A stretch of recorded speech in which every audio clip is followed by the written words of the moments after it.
Hi, everybody, and welcome to Action vs. Entertainment, and welcome to our flagship show, DanCast. I'm Dan Thompson, your host, and I'm joined by my good friend, Fred Meyer. Fred, how are you, sir? Hey, doing well. Doing well here in Central Illinois.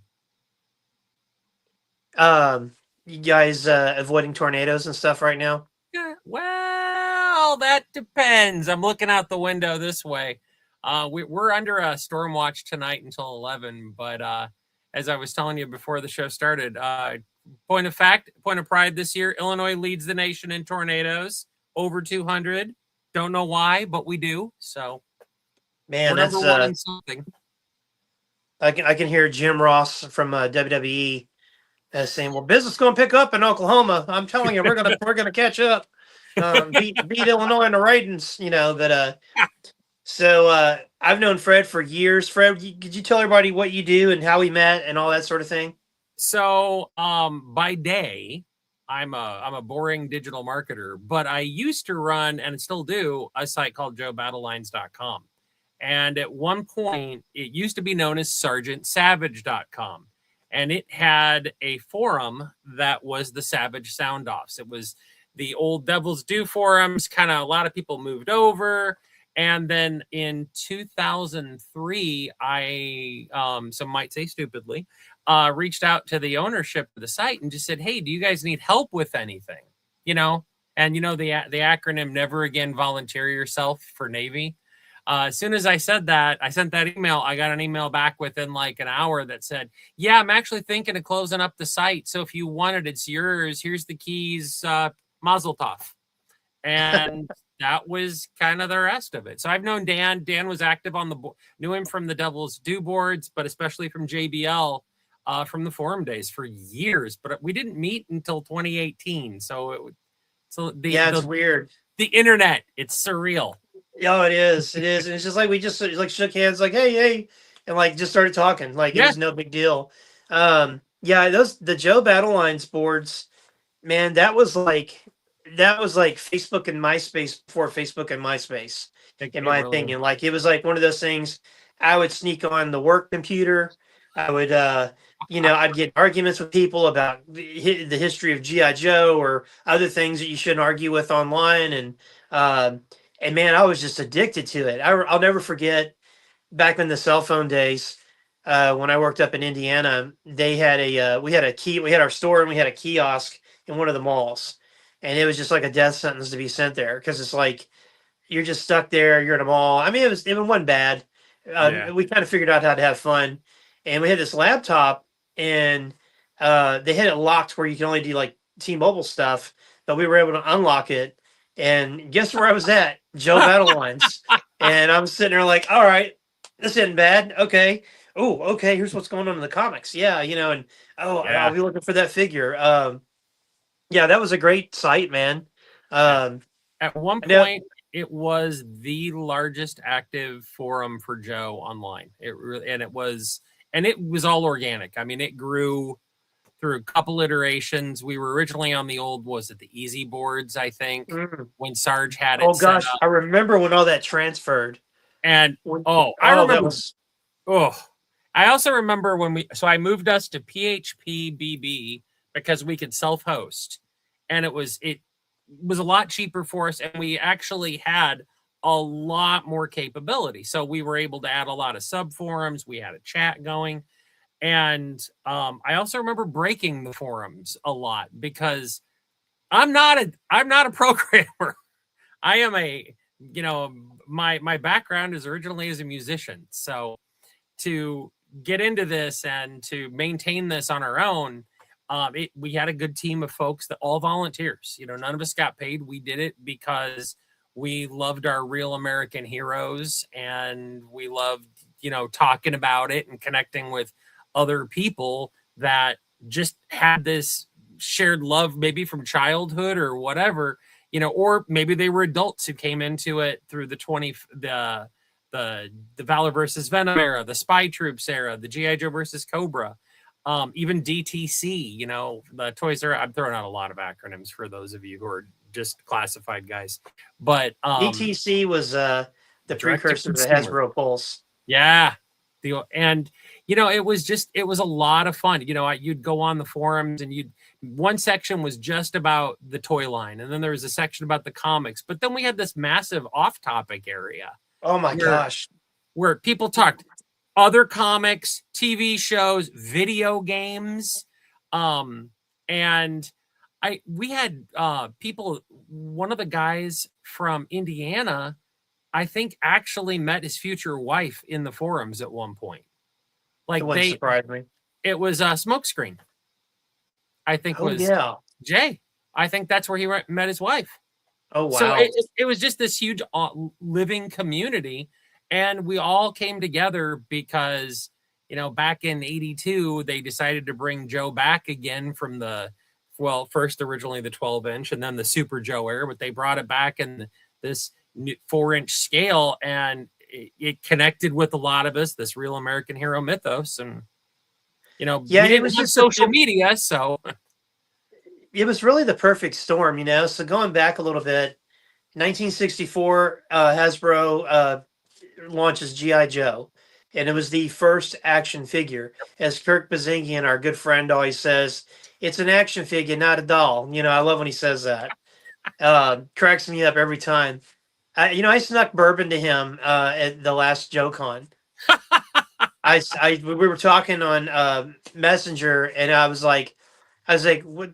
Because he mentioned something about bourbon one time. I said, what do you like? And he goes, oh, whatever. I was like, well, I'm from Kentucky. He's like, oh man, you got I was like, oh yeah, we got it here. And I was like, he goes, just find something good for me.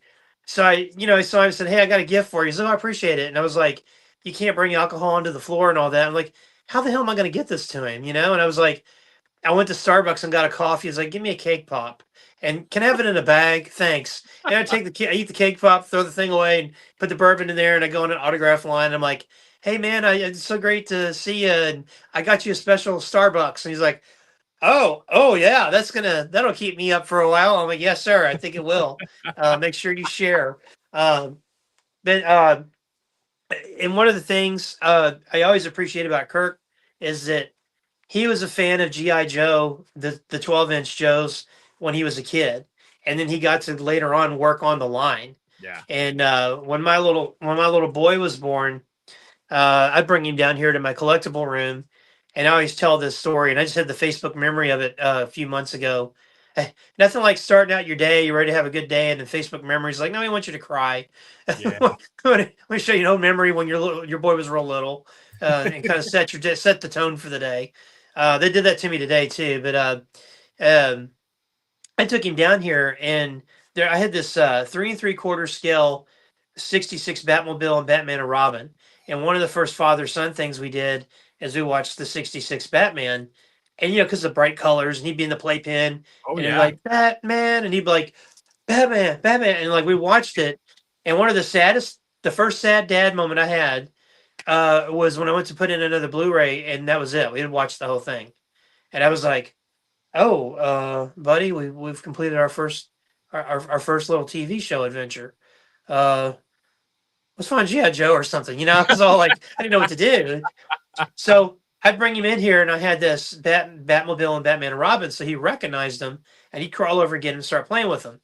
Well, then he also crawled over and grabbed one of my Vamps and one of my His Tanks and the Mobat, and to this day, he doesn't damage stuff. He never did. And so he could come down to my room and have tons of video of him playing and running around down here. And he'd get him and start playing with him. And I remember I took a video and took a picture, and I tagged Kirk and I tagged Larry Hama. And I said, man, your all's legacy, has made my childhood and so many others, and it's being passed on to the next generation.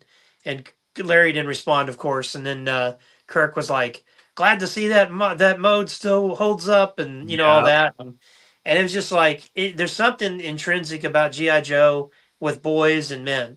Yeah. Not boys to men, the group, maybe them too, but boys and men. So G.I. Joe starts in 64 as an action figure. You had the action sailor, the action soldier, the action marine, the action diver maybe, or pilot or something. And then you have that runs for quite a while, but unfortunately the Vietnam War was going on. Mm-hmm. war stuff wasn't popular with the prototype Karens in the day, and the moms and dads didn't want all that, so they had to scale back, and they became the Adventure Team, and then eventually the line kind of ended and got rebranded as Super Joe, Yep, they went and to 8-inch scale. 8-inch scale. And what was funny is I had the Green Monster, and I've got a new version of it now because a friend of mine, Steve Stovall, actually produces those and makes new figures. Okay. Uh, yeah, go back a couple episodes back. I interview him. He runs our local GI Joe convention. It's about this close to being a national deal. Like it just, it's a great show, and it's been going on for a while. And so I had the Green Monster, and then I had this one guy in a red jumpsuit, and of course I had a bunch of Migos, and I had Star Trek Migos, and I thought this guy was like a Star Trek character. I didn't Yeah. realize it was GI Joe until I didn't realize that until like 10 years ago. I felt like such an idiot. I was like, no, that's the guy from Star Trek, and like, oh no, that's a GI Joe. Like, oh yeah, Yeah. of course I knew that. What are you all talking about? Knew that the whole time. And got a couple people in chat. Charles Jones, yo Joe, what's up? Um, 812 Tater X. Roll call, code name Tate X, reporting on for duty. Tater X, we appreciate you, brother.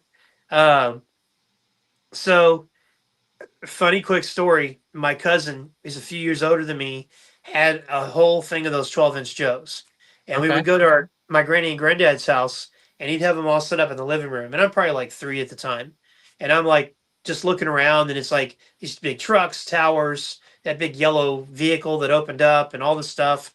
And I crawl over and look at it, and he like ended up giving me one. It was just like the dark hair with the scar and the beard.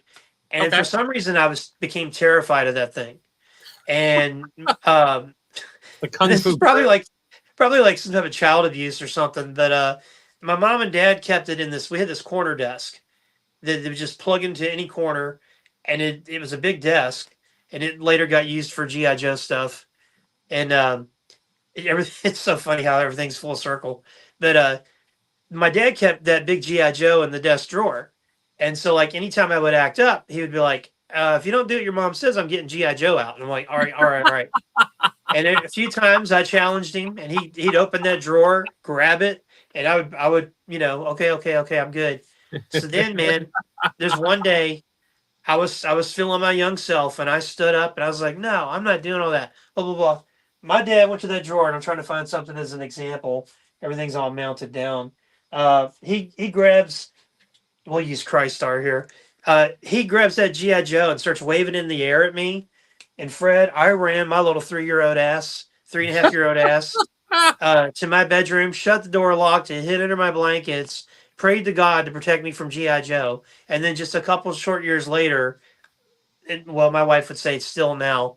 It consumed a big part of my life. I was gonna say, and then 82 happened, Yes, yes. and the world is never the same. No, it really wasn't. And folks that know, and folks that don't know, it's just amazing. I have this thing like 76 to 96. I always tell people find me a better 20-year period in everything. Music, movies, shows, cartoons, toys, Yeah. sports. The Olympics were even cool back then. Everything, you had whole genres of music created. Uh you didn't just have a Michael Jackson, you had Michael Jackson, Madonna, Prince, just all these epic Yeah. performers, and you could just go down. I mean, I'm going to do a whole show about that. But in '82 or right before that, we had Star Wars come out, Yeah. change the world absolutely, and they didn't have any figures. They weren't able to get figures made in time. They came out kind of about 8 months after the movie, Yep. in '78, and so you had a company called Mego that did the 8-inch superheroes and chips and every Dukes of Hazzard, everything. Hell, they probably did 8-inch figures of us. We didn't even know it.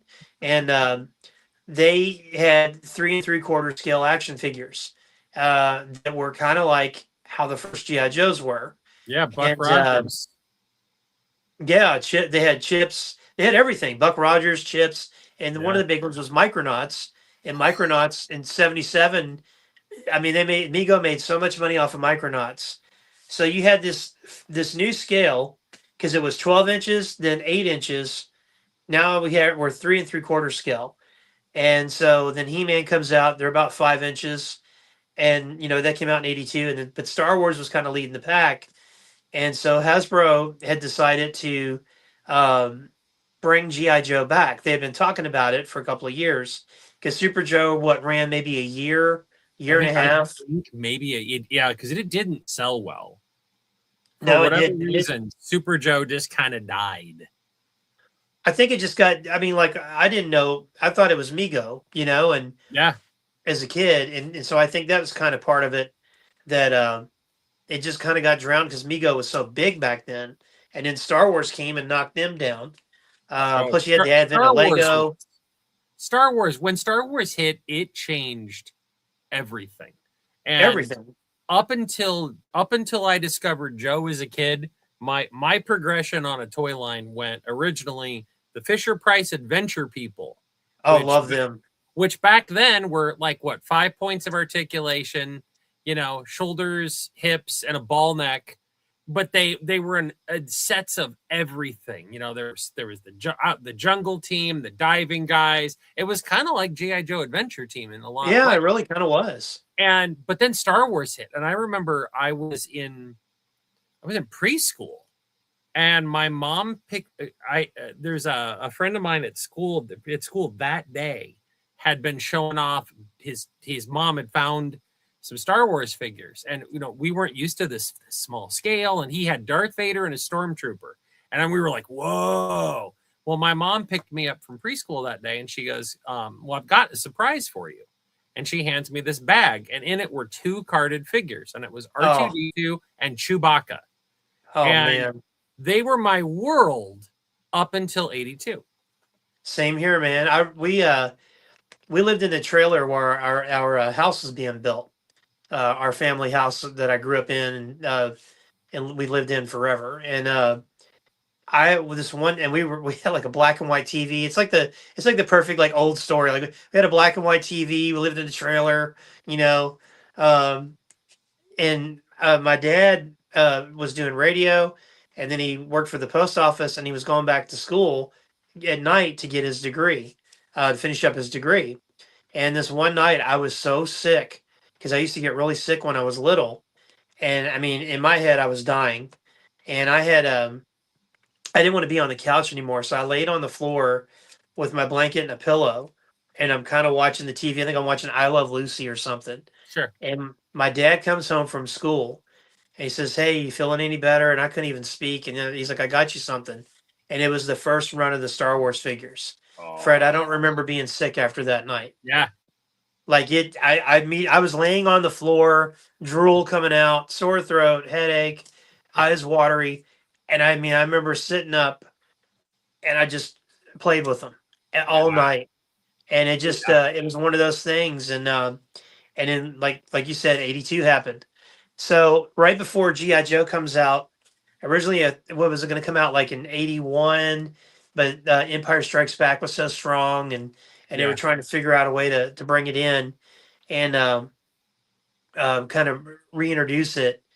And it's amazing because historically, GI Joe has been that thing that has saved Hasbro time and time again. Yeah, and for whatever reason, it seems to be a redheaded stepchild with Hasbro. Yeah, because I remember Kirk said originally Hasbro was back in the '60s. Hasbro was in financial trouble. I mean, their biggest hit was Mr. Potato Head. Yep. And which is a little weird to think that back then, Mr. Potato Head, you used an actual potato. Anyway, I bet the potato farmers like that. Yeah.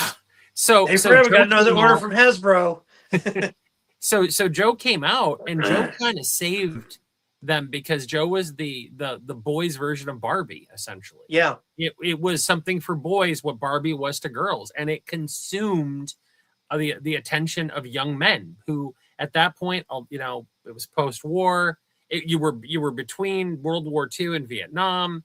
You had all these boys that had grown up watching old Western movies, because every generation watches they watch the stuff from what they grew up on, the stuff that came before their generation. Yep. With syndication and stuff. And so, a lot of war movies and all that. So Joe was perfect at the time. Well, Hasbro was teetering again in the 80s. And Joe came back, and it came back in this no longer Joe wasn't a person anymore. Joe was a team. And let's get into that real quick. Yeah, go ahead. The genesis of that. So we have Paul Morales, 1976. Hello, everybody. Hey, Paul, how are you, sir? Thanks for joining us tonight. When they got together, I think it was Jim Shooter said, like, what are they like? Because Marvel was very involved in this. Yeah, Marvel was going to do the story side, and Hasbro. Yeah, they were going to do. If you've seen the Toys That Made Us, I love the story where is it Steven Hasselfeld leaves to go tell his dad G.I. Joe's coming back, and Kirk's like, wait a minute, his dad's been gone for like 4 years, and he went to. I watched that and it chokes me up a little bit because it's such a cool. He went to get his dad's blessing because he was uncertain about it, and he went to get his dad's blessing. Can we bring back G.I. Joe? Because Kirk, God love him, Kirk Bazigian, who was the brand manager on Joe when it came back in the 80s, is a force of nature. Yes.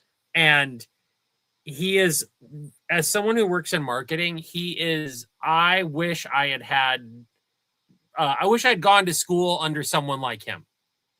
I love watching him talk about marketing. You learn so much. But Kirk had originally thought of, like, Joe was going to be a vehicle line, and the drivers were an afterthought. And then I don't remember the exact transition that occurred, but they came up with the partnership with Marvel. They were going to promote that Marvel was going to do a comic, and Marvel was going to help create the characters.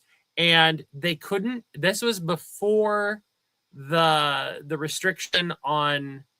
There was some restriction on that they couldn't do animated advertisements for toys. Yeah, you had to show like the animated advertisements for comic issues. Yeah, like you couldn't do cartoons based on toy lines. Yeah, because they thought it was manipulating the kids. And it was during the Reagan administration. He ordered the FCC to change that. Yeah, and the two things that spawned out of that was the He-Man cartoon and then G.I. Joe. But prior to that, they had come up with an idea. We're going to advertise a comic book. Yeah, and I mean that I still remember the ads in my head for the comics, and that changed the game, man. So good, because the animation style at that point. The most realistic animation, if you're at all someone who grew up in the 70s, the most realistic animated cartoon that we had at that time, besides Johnny Quest, which is the OG, and that's from the 60s, was the Super Friends. Oh yeah. Hanna-Barbera Super Friends. Everything else was really cartoony and kind of jokey and not too serious. And then that Joe commercial hits, and it was like, I'm watching Johnny Quest all over again. Oh yeah, I mean it. Seriously, even if the situations were ridiculous, and the animation style was trying to be realistic, and that immediately, it's like, you have my attention. Yeah, and it really kind of it really got people's, like you said, it got people's attention. And I remember the year before that, Eagle Force came out, and Eagle Force was about an inch tall, gold colored figures. I had a few of them. It looked like there was thousands of them. And when you're a little kid, you see the back of the card, and you're like, oh my God, there's like hundreds of these guys, and they're a little bit bigger than normal Army men. And then I don't know if you remember, but Remco had a line of Sergeant Rock figures. Yeah, and I had Sergeant Rock, just him. And they had the bad guys, and the bad guys' names were like Snake, Cobra, Viper, Python. And I remember my mom and I went to Target. We had this Target at one of the malls that was attached to the mall, and we were going to go to Target, and we were looking for more of those Sergeant Rock guys. And I see this in my head like it was yesterday. My mom and I are walking down this thing. We see this end cap, and then on the other side of the end cap, from the end of the end cap halfway down the aisle, from the top to the bottom was GI Joe. Yeah. And I mean, I just in the card art. Oh, I was sitting there. I was just like, and I didn't even like. There's vehicles. I didn't even get to that. I remember seeing Scarlet. I remember seeing Short Fuse. I was fixated on Flash. I saw Snake Eyes, and I'm just sitting yeah. there, and I'm like, oh my gosh, what is this, like Star Wars, I but like military. It's like Eagle Force or oh yeah. Sergeant Rock. And so my mom says, I'll get you two of them. So my first two Joes was Short Fuse and Breaker. And Oh, nice. I got these because Short Fuse had the visor, and I thought that looked really cool. Yep. And then the Breaker had the headset. So man, I got home. I took them out of the package. I was careful. I didn't tear up the back because I saw there was a file card. Yeah. Oh, And then the flag points, and it tells you all the different characters, which Kirk Bazingian explains why they did all that, and why any toy company would deviate from that. I don't understand, because this is the gold standard. oh yeah.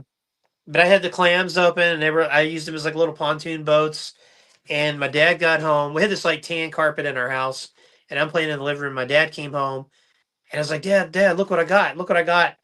And like, little did my dad know, a lot of his paycheck would be spent on this stuff for the next several years. So I had these. I had the Mego Dukes of Hazard, I remember and I had a this. storyline where the bad guys from Sergeant Rock were in Hazard County, Yeah. pulling some shenanigans with Boss Hog, and of course Boss Hog doesn't realize they're, mercenaries. And yeah, Chuck Jones, Bashford Manor Target, yes sir, that was the one we went to. And the Breaker and Short Fuse show up, and they're like, if we need to, we got help that can come. And then they were, and then like Waylon Jennings is like, well, these GI Joe guys are helping the Duke boys out, and Oh, Short Fuse is in the Waylon. General Lee, and all this like craziness. Yeah. And then just gradually started getting more and more of them. And it got the Vamp, the Ram, pretty much all the original 13. I think that birthday that year, I got quite a bit of that. And the Christmas, of course, it was still Star Wars and He-Man and Oh, see, oh yeah, tons of stuff. it And I remember going to school that next year and talking to friends. And at the end of the school year, me and two of my buddies are talking, and one of them says, um, "We're talking about GI Joe." I'm like, "Yeah, I like Stalker. I like Clutch. I like this guy." And this guy's like, "Oh, you can read about him, right?" And I'm like, "What do you mean, like the file cards?" No, they have a comic book. yeah. What? Now, I did a show 2 Wednesdays ago. It was my dad requested me do a show. What is a comic book? Okay. And kind of went through all that, and I showed like my first comics. And I don't even think my dad watched the show. He requested it, didn't even watch it. Oh, Hopefully he's watched it now. But I had like 3 Winnie the Pooh comics, a Star Wars issue 16, a Ghost Rider comic that scared the crap out of me and still does, and a Tarzan comic. Those are my comics that I had when I was little, and it was just sure. kind of like they were in the bookshelf with my books or in a box. And then I was like, "Well, comic book, like like a comic?" And he's like, "Yeah." And he said, "Who?" I said, "Who makes it?" And he goes, "Marvel Comics." Like marbles, like yeah, Marvel. Yeah. So that was the Return of the Jedi summer, going into that summer.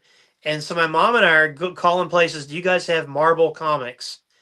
And like, of course, they're not thinking like, somebody should have said, "Oh, do you mean Marvel?" But they're saying, "No, we don't have comic books about marbles," because they Yeah. thought that's what we were calling about. So we were just like, we can't find this, and we didn't know there was a comic book store. We just thought you'd get them at like, because we always saw them at like grocery stores or convenience Uh, stores and stuff. Super X Pharmacy chain had a massive comic rack, and for years, that's where I would get my Joe comics. God, that's Is such fun it, stuff. and this was up until I saved up enough money, because again, I was a kid, so I had saved up enough money that I gave my parents, my little, I don't remember, was it like $10 at the time, and my dad wrote a check and sent in so that I got a subscription, and they would come in that paper mailer. Oh, It was when you were a kid back then, you didn't get anything in the mail. Like that nope. was nothing. So Well, when remember when they did something the came mail in the away mail for figures? you, that was a big deal. Star Wars would do mail away figures, and so did GI Joe. And Yep. man, getting one of those, that little white box in the mail, Oh yeah. your But heart's just beating, and you're like, "What is it? What is it?" And it's like, "Oh, it's the accessories for Hoth, or it's Duke, or it's yes. But getting that manila wrapped comic every month, and you'd slide it off, and then it was like, okay, the world didn't exist for the 10 minutes it took me to read it the first time, but then I would read it again and again, and I Oh yeah, remember I came into the comics. I had the figures and I saw the cartoon, I think, first, and then I saw the comics. So I kind of had a weird journey there. Um, but and I remember, like, I was in, so my first comic I had was number 32, which was, I was a couple years in on the comics. And then there was a kid in our youth symphony who had a bunch of comics that his mom got mad that he spent money on it. And she made him sell them all for cover price. oh So I was able to play catch up, because back then, again, there were no trade paperbacks. If you oh yeah. didn't read it, you didn't read it.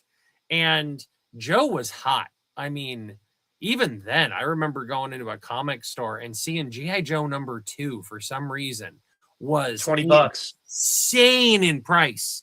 And so I'm like, well, okay, I guess I'm not reading that. And then this kid was forced to sell it. And so I remember coming home from rehearsal that night, because again, I had lawn mowing money at that point. And I remember sitting down and my dad finally coming in and going, you got school the next day. Go to bed. Because I started with issue 1 with Lady Doomsday, and Such a great I story. just plowed my way through. And because for me, my first Joes, I remember was 82. I was volunteering. So we had a local no-kill animal shelter that every year they'd have a used book sale. That was their thing, big used book sale at the mall. And they were set up kind of in our mall. Our mall was a long kind of weird W shape, and they were set up on one of the wings right near KB Toys. So I would volunteer and I'd help, and bag stuff up and, restock the table. And my mom had said, well, when your dad gets here, if you've been good today, you can go get something in KB. And, I had a little dollar. I think I had a $5 limit. Well, Joe's were $2.99, because I walked into KB and there they were. And it was like, ah. And my dad was there with me. He was so enamored with what he saw that he's like, and he made up the difference. And That's awesome. I was lucky enough. I went home with Stalker. I went home with Snake Eyes, because he was all black, and I thought he was the bad. We all thought, until you read the file card, you assumed he was the bad guy. Oh, Darth Vader. But my dad really liked one vehicle, and he said, "You know what? Here you go." My dad got me the Vamp, which to this day, my favorite Joe toy of all time is the 82 Vamp. It was indestructible, the way it was built. And it looked just military enough, but just futuristic enough that it was like, ooh, cutting edge military. You could seat 2 people in it, so Stalker had a place to go. And it was this incredible, like, olive drab. I know a lot of guys like the more brightly colored later stuff. And, we got away from that starting 83, 84. But man, the 82 roster, they looked like a high-tech special forces military team. There was something special about that. Oh my God. I don't care about the parts reuse. It was so funny. Used to have this customer, he'd complain about everything that he liked. And he was complaining about Classified when they first came out, about how they're reusing the boots and this and that. I'm like, well, like when you're in the Army, everybody wears the same boot. Like, you don't have like, well, Fred's wearing Air Jordan boots, I'm wearing Under Armour boots. It doesn't work that way. And I said, Did you like the original Joes? Yeah. I'm like, well, they reused everything except for like 3 characters. Yeah, Scarlet had unique tooling. Stalker had a unique head. Snake Eyes had a unique head. And then, like, what was it, Grunt and Hawk were the head sculpts, and then like different colored hair or a Yeah, beard. Grunt Hawk and Rock and Roll Steeler. Clash Clutch. Yep. Yeah, yeah, and everybody was just recolored of it, and I didn't care. No, I still don't. I still don't care. They look so cool. Yeah, you're right. So, around that time, there was a movie called Megaforce that came out that was kind of like a GI Joe esque thing. That kind of my dad took me to see that, and I was blown Oh, away by it. Of course, it bombed. yeah, Um, yeah. but who cares? It's got a huge cult following, Oh, it's and it fantastic was movie. oh yeah, Fantastic. Hal it's a Needham, fun movie, fantastic movie. and it's like that came out. I want to say I saw that first. Then it's like you see GI Joe, and you're like, oh, this is kind of like because you see the vamp and all that, and you're like, oh, it's kind of like Megaforce. Megaforce. Yeah, and so it's like, oh, this is cool. So back in the day with the comic books, the number you had subscription service, you had Mm-hmm. indirect and direct market, and like we're direct market now, but back in the day we were considered indirect market because there wasn't that many comic book stores, and Yeah. in direct market would be like convenience stores, Mm-hmm. drugstores, Yep. grocery stores, bookstores. So the way it broke down was the number one comic in subscriptions was GI Joe. The number one comic in direct market was Amazing Spider-Man, and the number one comic in indirect, your comic book stores, was Uncanny X-Men. That Yeah. was the breakdown at Marvel, and they were like that. This division that was number one, this one, this one. So the summer of '83 was the Return of the Jedi, or sorry, yeah, Yeah. That'd that be was the Return of the Return of the Jedi. Jedi summer. And my mom bought me this Return of the Jedi digest, and so she was going to lay down and take a nap, and I got my figures out, and I'm playing some, reenacting the movie, and I'm sitting there going through it before I start playing, and I go to the back and I see, oh, there's the Hulk and Cap.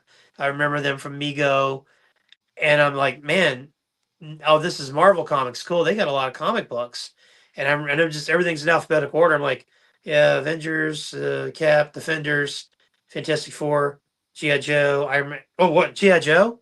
Mom, it's not Marvel, it's Marvel, it's Marvel. So she goes, bring me my pen and the checkbook. So she gets up from her nap, writes the check out, sends it Oh, off, and that was like July maybe, yeah. or late July, and it was the third week of fourth grade. My mom says something came in the mail for you today, and it was that Yeah. brown envelope. And for the life of me, I don't know if it was like a blessing from God. None of those books ever arrived damaged, but they were not protected at all. Oh no. I don't know if that brown wrap had some like, it was like, Magical property. yeah, it's just like it was imbued with Thor's hammer or something. But like or maybe the Pope blessed it before they went out. But I mean, this thing, like they were never damaged. And my first issue of GI Joe was GI Joe number 18. Oh. And Fred, I remember laying on the floor on my stomach in our living Mhm. room, that same carpet that I had, and Yeah. I had all my Joes right there with me. I drug them out, and they were all kind of like lined up in front of me while I'm reading this.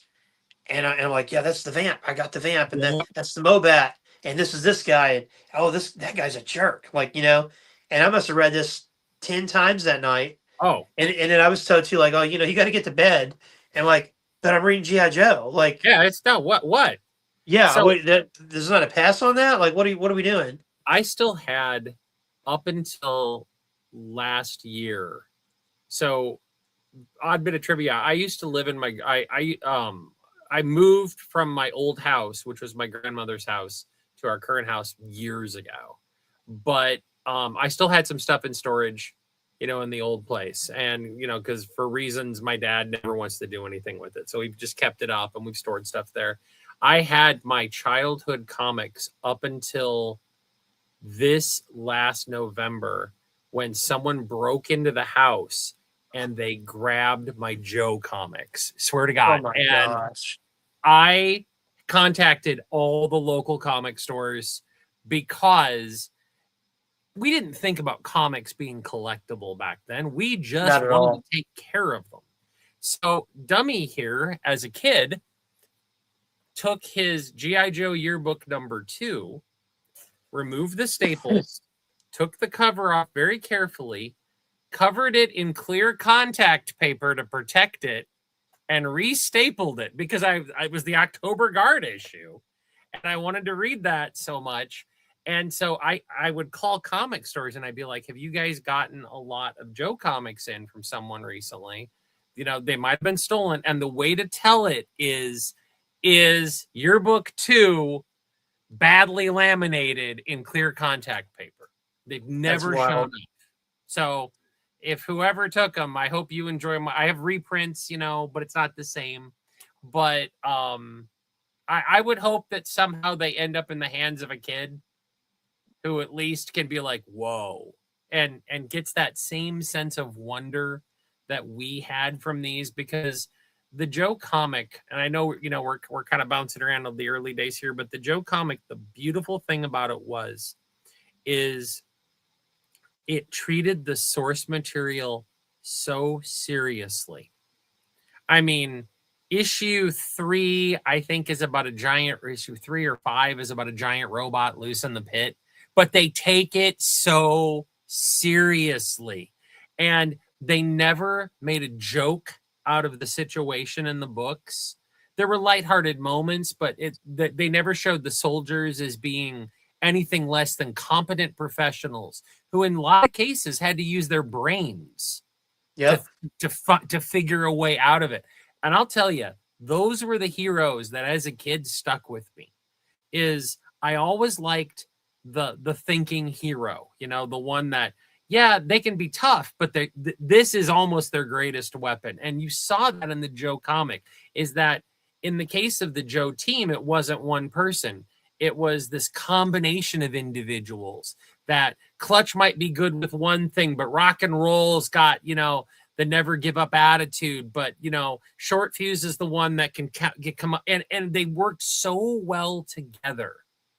And I just remember, like, man, the only time I had ever seen a team that cohesive as a kid and that diverse, it was diverse without being forcibly diverse, you know, they didn't call attention to it, was the other thing that was a big influence on me as a kid, and that was 66 Star Trek.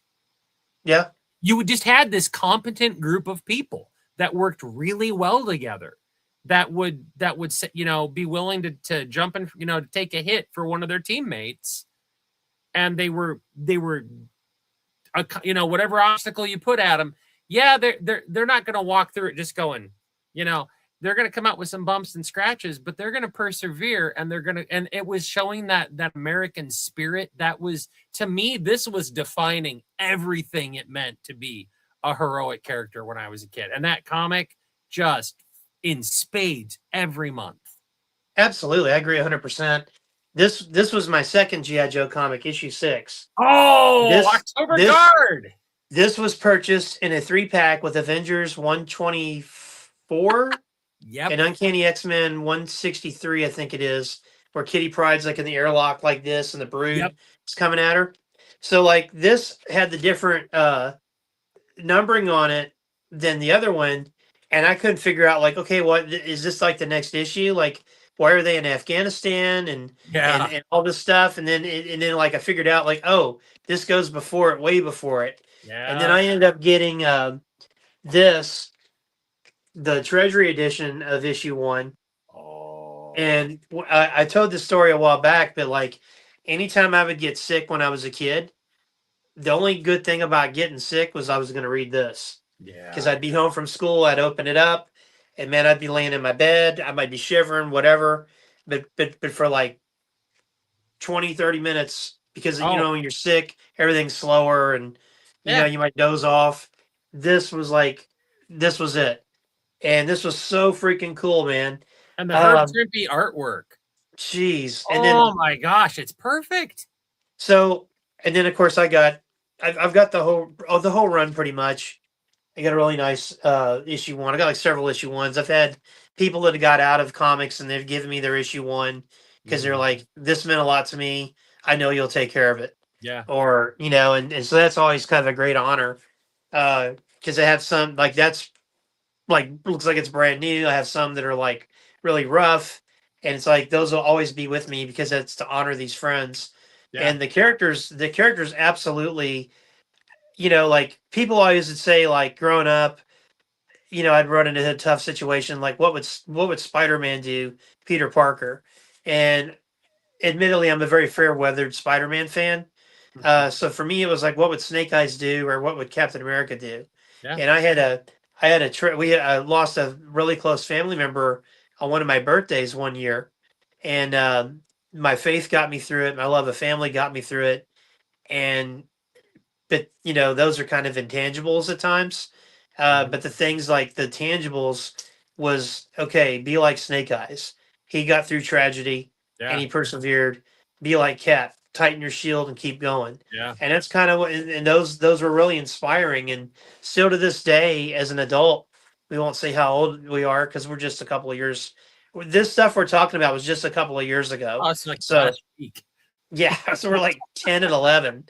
I don't even know how we're allowed to drive. But, those characters resonate. And you're right. It was natural diversity.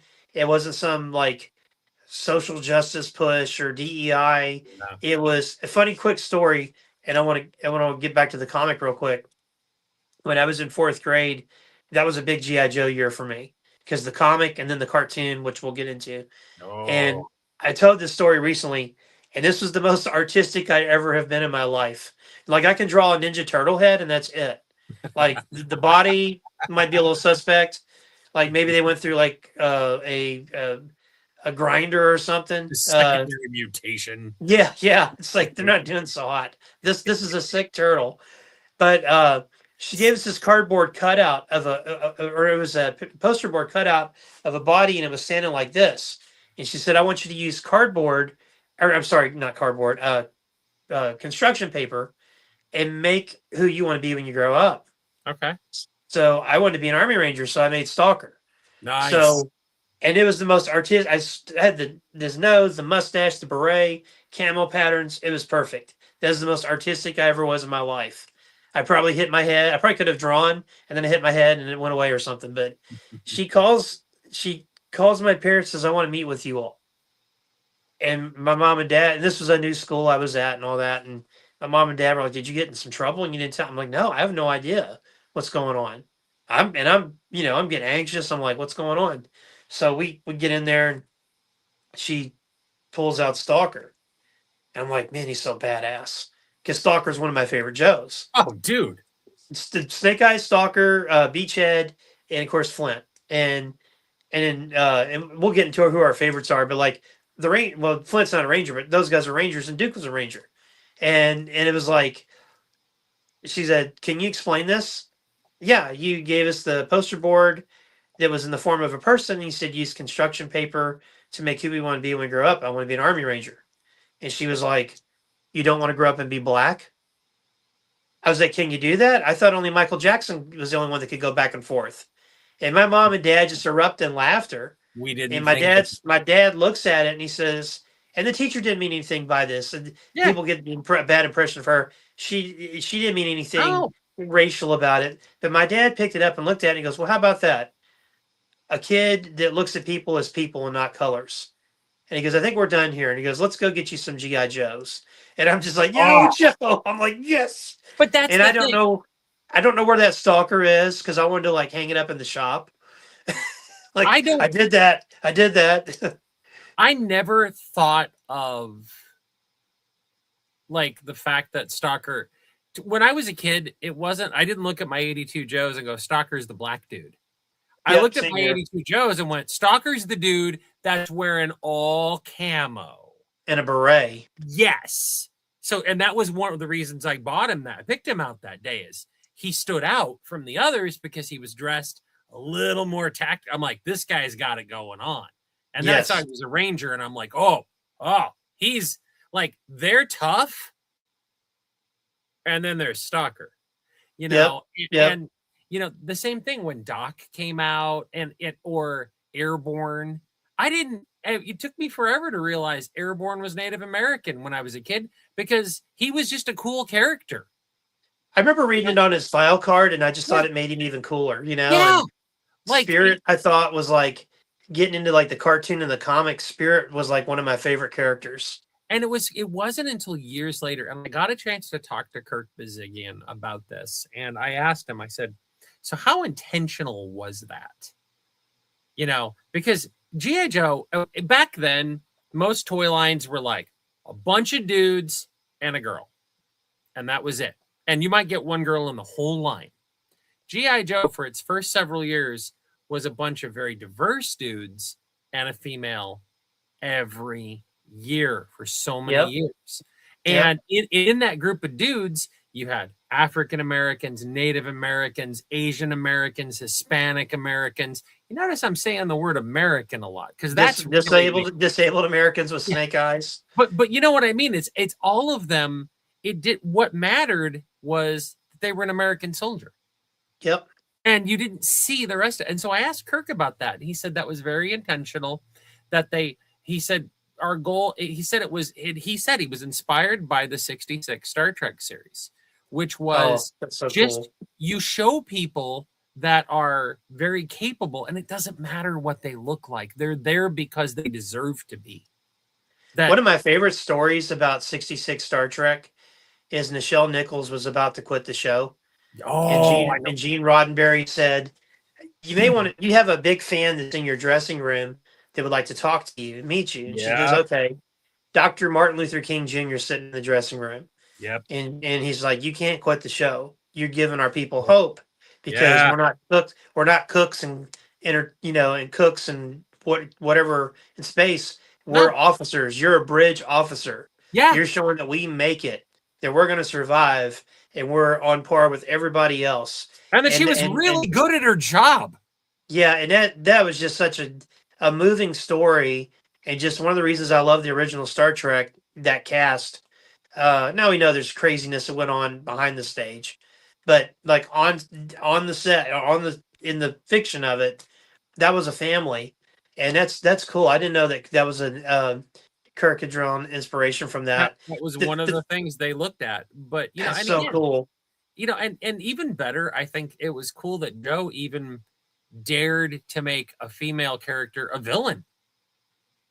They gave us the Baroness very early on and made her okay. Masters of the Universe had Evil Lynn, but the Baroness was something else. The Baroness, she was a shot caller. The Baroness very well could have run the whole Cobra show. Oh yeah, I mean she pretty much did. Cobra Commander just sat back and gave the orders, and then she carried it out, and they were scared of her. But do you remember in He-Man? Well, here recently, Mattel got the rights to it. Sunman. Do you know the story about Sunman? Yep. So for those that don't know, He-Man came out, and there's different colored characters and aliens in He-Man, but this little boy was kind of like, there's nobody that looks like me, and he was a young black kid. So the mom came up with the idea for Sunman and kind of made a minority-based, I hate to use the word minority, because it made non-white characters and made them kind of like He-Man. And I just thought that was such a cool story. And like with G.I. Joe, you didn't have to do that because it was already there. Yeah. Like, and one of the things I always say that G.I. Joe's just got this special thing. Like, I mean, hell, I mean, we all root for Cobra. We root for G.I. Joe. My favorite stories as a kid when they kind of inadvertently were on the same side, fighting like some Panamanian dictator or something, and it just kind of happened to like, well, Cobra can take that. We'll do this. You're forced to work together for a short period of time, but as soon as whatever that obstacle is defeated, man, we're back again. Yep, but it's just like you're kind of like, I want to spend some time seeing what's up with Cobra and kind of help them win, and then G.I. Joe's got to go deal with it. But the thing about G.I. Joe is like, you and I can't be an Avenger, we can't be a Transformer, we can't be a He-Man, we can't be an X-Man, but we could be a G.I. Joe. That's something tangible, just like Chuckles. Yes, I was going to point that out earlier, but I forgot. But it's like, yeah, I mean, like, well, maybe not now. We might have aged out of it, but the up until a certain point, I thought I was going to be an Army Ranger. Yeah. When 9/11 happened, I was looking at my Beachhead figure in Stalker and Snake Eyes and said, "This is my chance to join them." Had I not had lower back surgery a few years before, because in college I had 2 ruptured discs in my back. Then a few years later, when 9/11 happened, I was all set, and I called the recruiting office and I said, I gotta disclaim this, and they said, sorry, kid, the odds are you're not gonna go through because of that. But would I have considered that without the influence of Joe, the toy line, the comic? I don't know, but it certainly didn't hurt. We grew up in the era again where you were still watching a lot of World War II movies, or at least our dads watched them, and without cable, man, that's what people watched. And and I can still remember growing up watching like John Wayne movies and seeing the World War II movies and the Westerns and all that. So it's like I was aware that soldiers, and we had members of our family that had been in the military. My dad had cousins that were in my parents are about 40. I was an oddball. My parents are 40 years older than me versus about 20, like a lot of my peers. But my dad had cousins that were in World War II. So I already had a good opinion of these people that had served. But then Joe comes along and takes it further. And it was because it was telling stories to me, that were for my age group. And it really it was the Reagan era, Cold War era. And and G.I. Joe, A Real American Hero, was a toy version of that Eastern Bloc versus the West told in toy form. Yeah, that makes sense. Cobra was analogous for the Chinese, the Russians, all of that. And I mean, come on, the Baroness's accent, kind of wink, wink.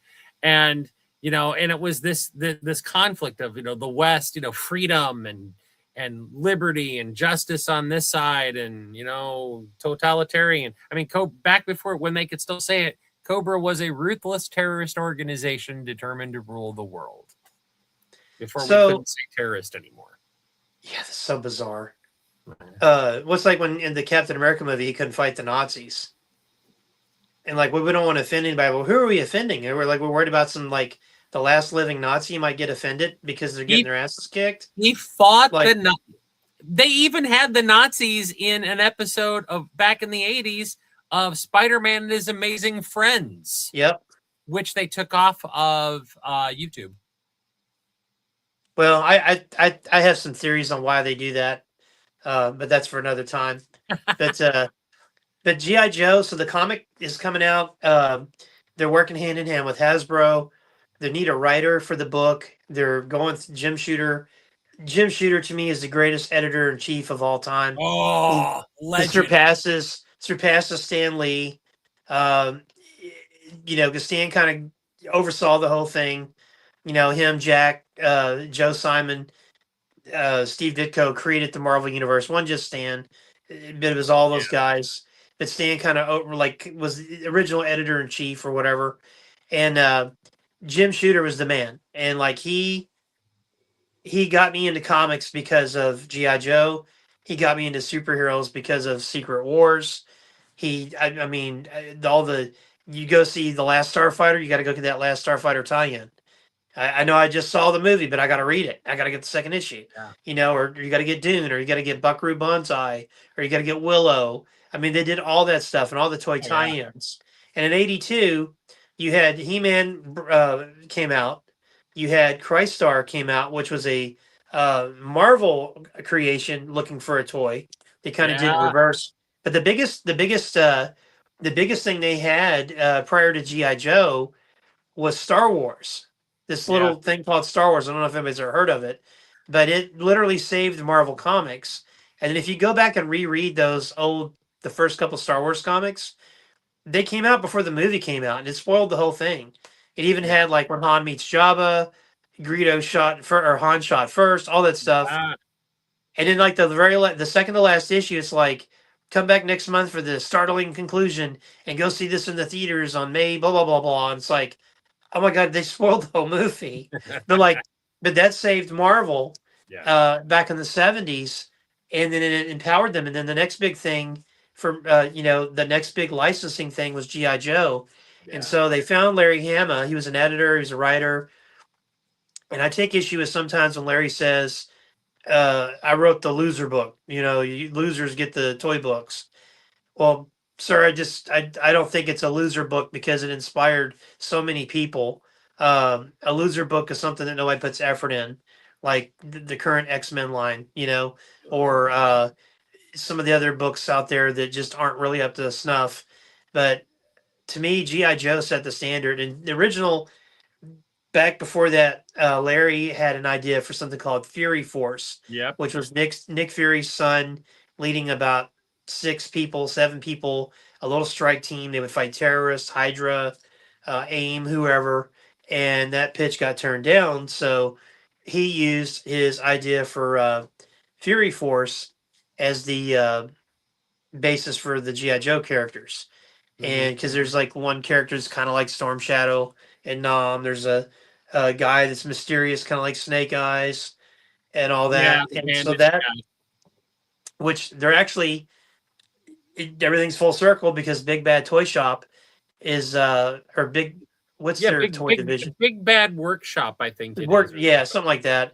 They're making the Fury Force figures in their classified scale, and I feel like I need to get a few of those just because they look cool.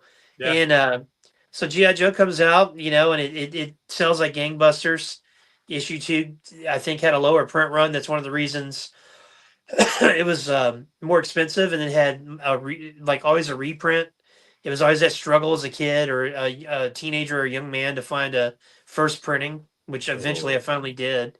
Um, but it was just this unbelievable, like Fred said, it spoke to us, and it just was the characters that came to life. You kind of got your okay, so this is who this toy is. Yep. Okay, so this guy's a smartass, so therefore he's got to act this way, or this guy's got to do this, or that guy's going to do that, and Cobra was just like just this. Oh my gosh, how many of them are there? This guy's got this mask. He's just it looks so cool, and so the when I read I got the compendium. I don't know if you got one of those, the Uh, Kickstarter that yes. Skybound did. Yep. I I did got the the. first. I got the first one. I didn't get the second one because Yeah. I don't necessarily care for all of the decisions in the continuation series, but the original now the one, the 155 is current one is not bad. haven't read it. I would recommend reading the current one. The Energon From universe. Yeah. no, well, that one definitely. But there's 2 versions of GI Joe. There's GI Joe in the Energon universe, and there's a continuation of A Real American Hero. They're Yeah. separate.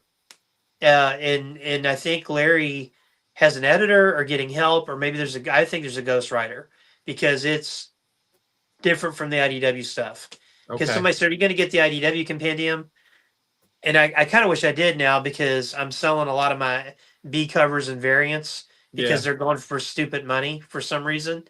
But I was like, I don't ever see myself going back and rereading that series. The only okay, so to get slightly off topic, to me the IDW when we're talking about that is IDW came back when they had the license and they picked up the original 155 issue Marvel run they did issue 156. So they were going to continue the story.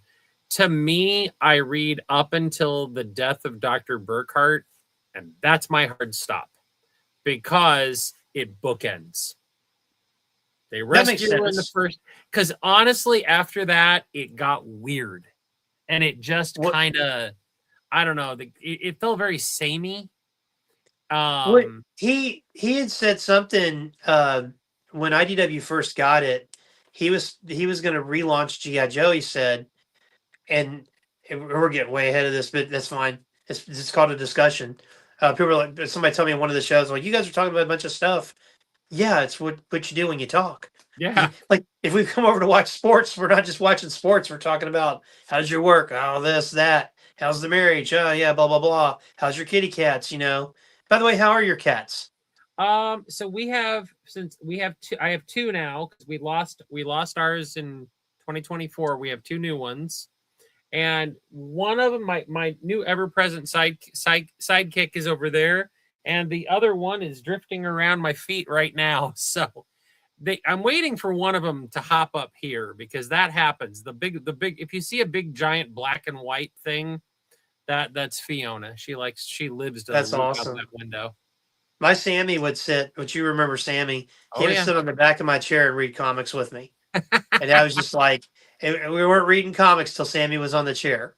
You So know, I'm at a pub table right now, and our little cat, Agnes, which looks like my Maine Coon that passed. It's crazy, but she's she's tiny. Is sitting just over here. Like, she can't be in my lap, so she found the highest point nearby, and she's kind of staring at me. So got a couple comments in chat. Let me get caught up on that real quick. Got several here. Oh, he's talking about the Super 7 releases that have leaked out. Oh, what were the leaks? I didn't see. So there's a picture from the Philippines, I think it's the Philippines, from a toy store. And there's I think it's a cold weather Baroness. I believe that's what he's referring to. It's not a great picture. So there's a Tiger Force Jinx, and this is Super 7's O-ring. But the one I think that got most people's attention was a Snake Armor from the Mass Device miniseries. Because if you look really carefully, if you remember the Mass Device, so the Mass Device miniseries was the first cartoon miniseries, 5 days a week, one story. And the scene when they had, and all the G.I. Joe miniseries, were problem. Cobra builds a device. The device has components that have to be tracked down in various parts of the world. You get all that, and then you have a battle in the last issue. Well, in the episode where they had to go for the radioactive crystals, you remember they went into that mine, and there was the rock wall, and it turned around, and they were snake armors. Ooh. It's Snake Armor, but with a sculpted rock back, because Super 7 that's is awesome. Super 7 stuff is very heavily Sunbow influenced. Oh yeah. And I like their O-ring figures. And I think that's the only appearance of the Snake Armor in Sunbow, with the exception of in G.I. Joe the movie, when they're breaking into the room where Python has got Serpentor. I think there is a beefed up Snake Armor, which some people say is the inspiration for the classified one. But I'm real curious because they haven't announced these yet, and I do some of them. Like I had to get Big Lob because it's Big Lob, and he never got a proper figure. But that Snake Armor is interesting. I think there's a Flint in there too, but it was really hard to see. I can't tell if this guy's mad. Oh no, he just said, he asked Brian. Yes, if it's the Rock Snake Snake if you Armor, don't include your chat, people go away. Well, we're having a discussion. We're trying to talk and then go back to the chat and talk to the chat folks too. And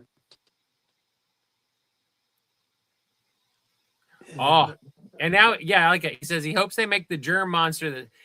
Look, I gotta say, sir, Super 7 is doing a lot of very interesting deep cuts, and because Super 7 does such small runs compared to, when Hasbro was making Joes back, O-ring Joes in the 80s, they were making by the millions.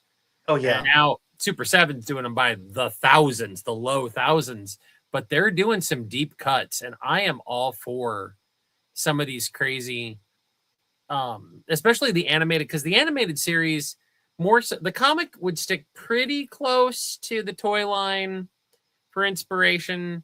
There were a few exceptions, the Meta Vipers that showed up, in the one when Ninja Force Scarlet was captured by Cobra and all that, and they didn't get a toy till the DTC line.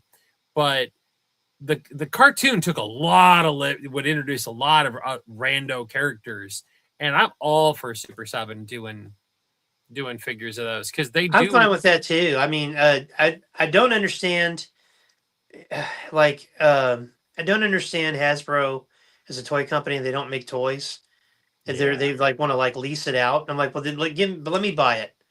I'll get investors and I'll buy it and I'll do it. Um, but this is like stuff that should be made and should be out to everybody, I think. But yeah, the stuff I've picked up for theirs, I like. Um, someone at the convention back in July had um, the mothership. There's a 3D Oh print. yeah. That was going to Oh be my a Super gosh. 7 kickstart. It didn't happen, and Yeah. then that one dude like literally recreated it. Yeah. I mean, it's a neat piece. I mean, I'd like to have it, but I think 500 was a bit much.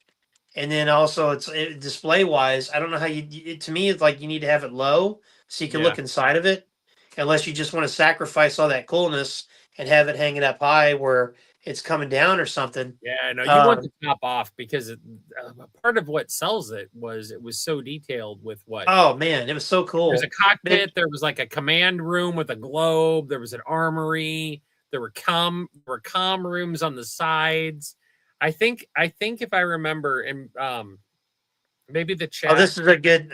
He just said that vehicles will be coming maybe this Christmas or next. I hope sooner or later. The Trouble Bubble are fantastic from Super 7. I bought 3 so far. I was gonna say those are kind of cool that's Super 7 is starting to dip their toe into vehicles. Yeah, he had said something about that a couple of years ago, and then I did a special. I do another show with a couple of guys called Toy Talk usually on Sundays, and one was at Joe Fest.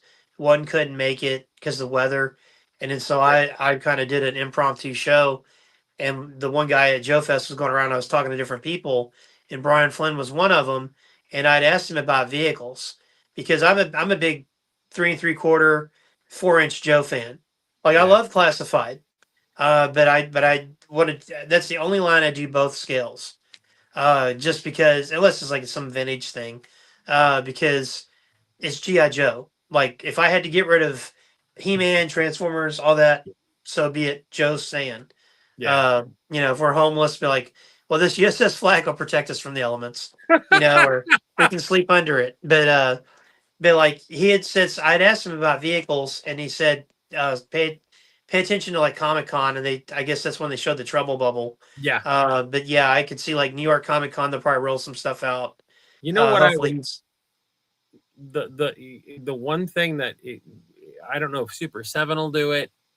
I don't know if Classified will eventually try to do it, but they would probably do it as a HasLab in the second GI Joe miniseries. Again, we're ahead of ourselves, but if you remember, and how many people here remember when they're looking for the pieces of the Weather Dominator, and they go to the Jungle Temple and the giant snake robot.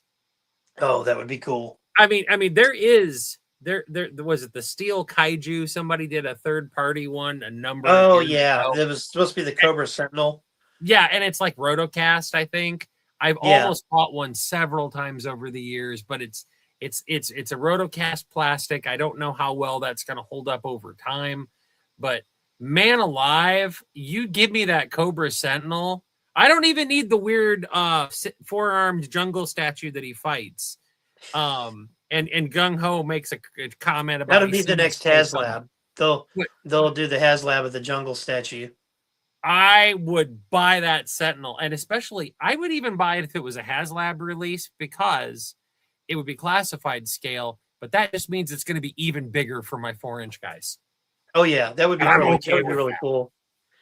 Well, I had this when I think it was coming up on my birthday, or maybe it was after my birthday. That corner desk that I spoke of earlier was in our living room in our house, and when we moved into our house, and we had this like fancy case for Atari games where you just kind of put them in, and because Atari was they were trying to like it was real kind of fancy, kind of like hip and all that. And it was like this like little we had these 2 cases. So I did this storyline because I had the Cobra missile base from Sears.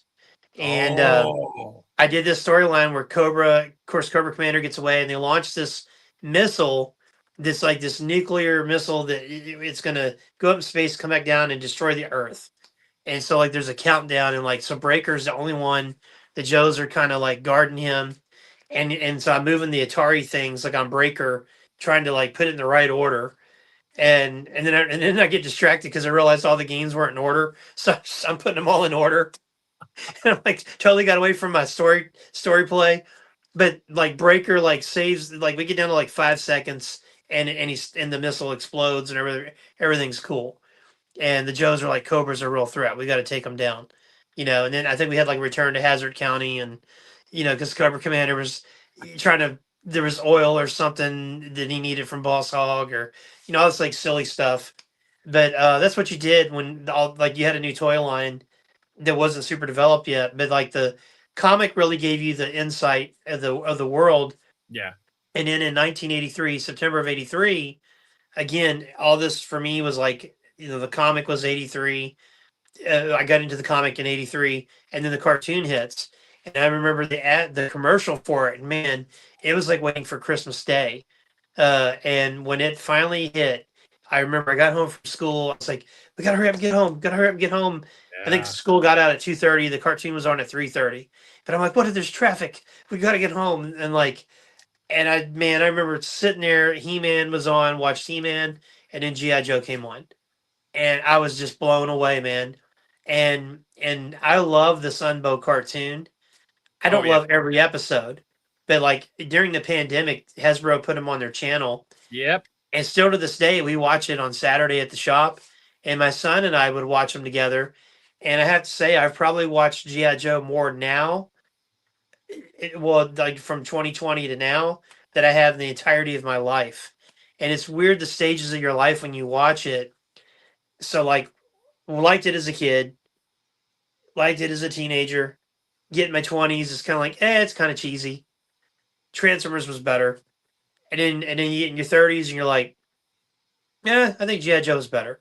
And you start watching it and you start really paying attention to it. And like, because we were talking about this the other day, somebody's like, I don't think He-Man holds up. I'm like, yeah, that's a hard one to sit and watch. It's too I'll, silly. yeah, it gets kind of silly, but I'll watch it, And some episodes are better than others. I still like watching Brave Star. I still like watching Thundercats. Now there's some silliness in Thundercats, but not like to the degree of He-Man. Mask is a hard one for me to watch. Yeah. Cops, I haven't tried to rewatch yet. And Humanoids, I'll watch. Oh, and Transformers, I'll rewatch, and GI Joe, I'll rewatch. But I was noticing things in GI Joe that, and I think this is one of the reasons it lasts. And you were talking about in the comic how the characters, every threat was, it was never jokey. Yeah. I think his name is Bill Ratner, the voice of Flint. Yes. That Awesome in an guy. interview, oh, I love that guy. He said in an interview one time, he said that it was almost like some of the plot lines were outlandish, like a Bond movie. And, Yeah. like he said, we had one episode where Cobra was growing vegetables and this and that. And he said, but we as actors, Nope. Play it straight. we sold it that like this is the world's greatest threat. We got to stop it. You got to play it And so straight, man.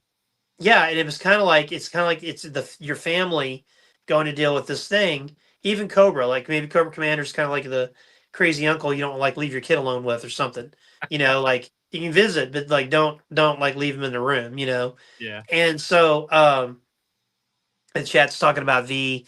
V was an awesome miniseries.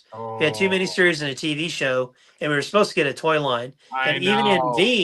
in V, they show the toy line because Yep. kids in V were playing with the V toys. That was And I wanted those so bad. stupid Mike Donovan's kid. I can't remember his name right now. Mickey, maybe, or Oh, shoot. what? And it was What was the But- kid in Mask? We'll just call him that kid. But I just remember he's like, oh, look, I've got the mothership and all this. And he has the extended shuttle, the cargo shuttle, and he's got figures of it was of course he didn't have the resistance figures because that would have been a little too meta. But I remember sitting there going, I don't like you, kid. I don't like you because I want that. I'm not, Well, and they then put him in a plastic bag. He was going to be shipped off as food, so we could have like. Sean, I don't know what happened. I don't know what happened to Sean. Yeah, I don't know what happened to Sean Sean, Donovan, but I that's got his his toy name. collection. Yeah, that he didn't deserve those figures. He didn't. Oh man, I Um, wanted those so bad too. The ships and all that. oh, well, okay. So on a random tangent, have you seen what Factory Entertainment is doing? Oh my god. Yeah, So I pre-ordered the Galactica stuff. I'm already there, but Airwolf in a 1/18 scale with Hawk and Dom, Miami Vice, Crockett and Tubbs, Magnum. a Magnum, and a Michael Knight. Now I bought the Diamond Select kit, and I bought the Diamond Select car from Knight Rider years ago, the ones that are 1/18 scale that have the electronics. But the Michael Knight came with such a terrible figure. I mean, he is just, it is an atrocity. Diamond clearly doesn't. They should not make figures. Well, And they're I've out of wanted, business, so they, and, you know. and I've wanted a proper Michael Knight for a long time. And then I happened to click open my browser and during Comic-Con, and there he is. And I'm like, yes. That Now, whole shelf, the oh, Magnum, Crockett and Tubbs, Steve Rogers, and Bionic Woman, oh yeah, I forgot about the Bionic Woman and Stringfellow Hawk and Dominic Santini, Airwolf, Michael Knight, and then if you go a little lower, that damn Enterprise bridge. I don't want to know how much it costs because I just figure like we're just gonna have to pull my son out of school for a year, well, you know. But and what did they have? What did they have 3D printed in it? They're hoping to get the license for 1/18 TOS because the only people that have talked about 1/18 original Star Trek is Haya, and all they did was Star Trek 2009 and 2 Strange New Worlds figures. And we are way off topic, but 1/18 is the greatest action figure scale ever, and that's how I'm bringing it back. We're kind of on topic because if I get that Enterprise bridge, that's going to be Cobra's bridge, or that'll be the pit. But that thing, like, I don't know, only Kirk can sit in that chair, man. That chair is sacred. That chair is sacred space. Maybe nobody will sit in that chair. Maybe it'll just kind of be there. Kirk spot. Man, that bridge, just the fact that it lights up, the view screen's got 30 minutes of footage, the turbo lift, all that stuff. I was like, holy smokes, that is an amazing thing. Well, and there's somebody else. There's 2 companies that were looking at doing replica bridges this year. I'm like, where did this come from? Out of the blue. Thank you, though. Yeah. Yeah. You 2 compete, push the price down so that I can actually not feel like I'm going to skip a mortgage payment to get this. Right? Like, yeah, we're going to skip mortgage and tuition for a little bit just to get this stuff. But yeah, all that stuff looked amazing. And yeah, I went on a little tangent a couple weeks ago on Toy Talk where I was saying that is kind of annoying that the Turtles G.I. Joe collab they have going on. I've got some of them and they're amazing. Mm-hmm. They're not kind of constructed like normal Ninja Turtles. Yeah. Like the Shredder Cobra Commander is really fun. But they call the All Striker the Shell Striker. Yeah. And it comes with a figure. It's $40 and it fits classified figures. So I'm like, how is it that Playmates, who doesn't even make G.I. Joe, can make an All Striker that looks exactly like the All Striker, except with some turtle deco? Sure. Come with a figure, and it's $40, and you can actually find it in stores. But to get the Hasbro one that doesn't really look like the All Striker, it's $120, and you got to order it from them. I'm just like, I don't understand. Like, and then I love when, and then my biggest thing here too, and I think people should challenge these big companies, and I've said this, and I say this like every week. Michael French from Retro Blasting, I give him credit for what I'm about to say because this is his quote. Fans are doing the best work, and they truly are. 100%. Because, I mean, like look at Bobby Valla. My friend Terry's doing a crowdfunder for an O-ring line right now, Templars, which ends in 48 hours. So folks get on there and check it out. There's other Eagle Force. There's other things in the work. Gridiron Studios. All this like different stuff. Oh yeah, and then the Factory Entertainment's got stuff. But it's like, how is it that we can get an All Striker for $40 that's Turtles? Yeah. but Hasbro, I mean, it's like exactly the same All Striker, but scaled up. And I'm like, I Why don't does understand that. why does Hasbro do something that is so limited in a pre-order and sell out and say, well, we're not making anymore? It's a pre-order. You're literally using the pre-order to help determine your production run numbers. Bobby Um, Vallis says something one night on one of the shows where I think he interviewed somebody that one of the hundreds of people or thousands of people that got laid off from Hasbro two yeah, weeks before Christmas because yeah. that was going to help the company. And I found out through a source of mine that a lot of those layoffs were revenge layoffs, people that Chris Cox didn't like or departments he didn't like, that, maybe they kind of looked down on his division when he ran Wizards of the Coast or something.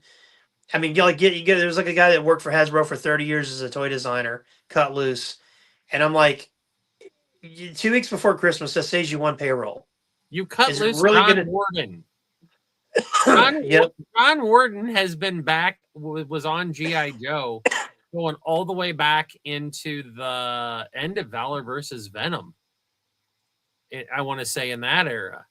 But and to your point about fans doing the best work. So my buddy Todd Winzerl, who goes by used to go by Shooter or Magnum 6 Delta, depending on which board he was on.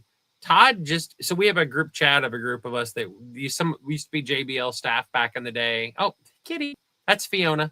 And we're still talking, back and forth about stuff all these years by group chat or group text.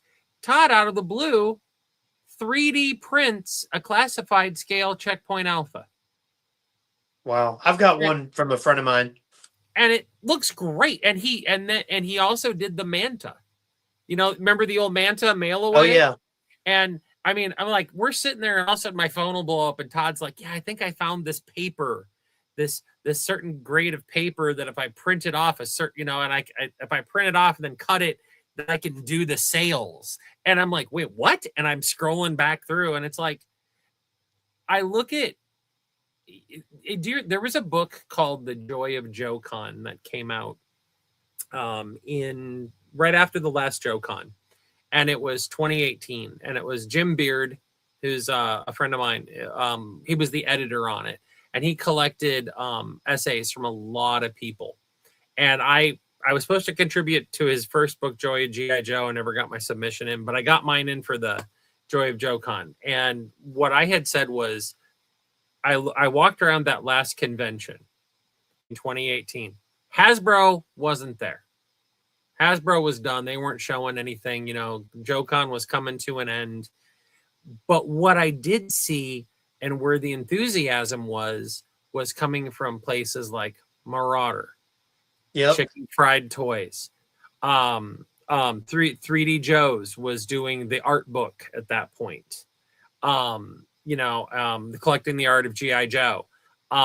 There was Dan Klingensmith's 3.75 Joe.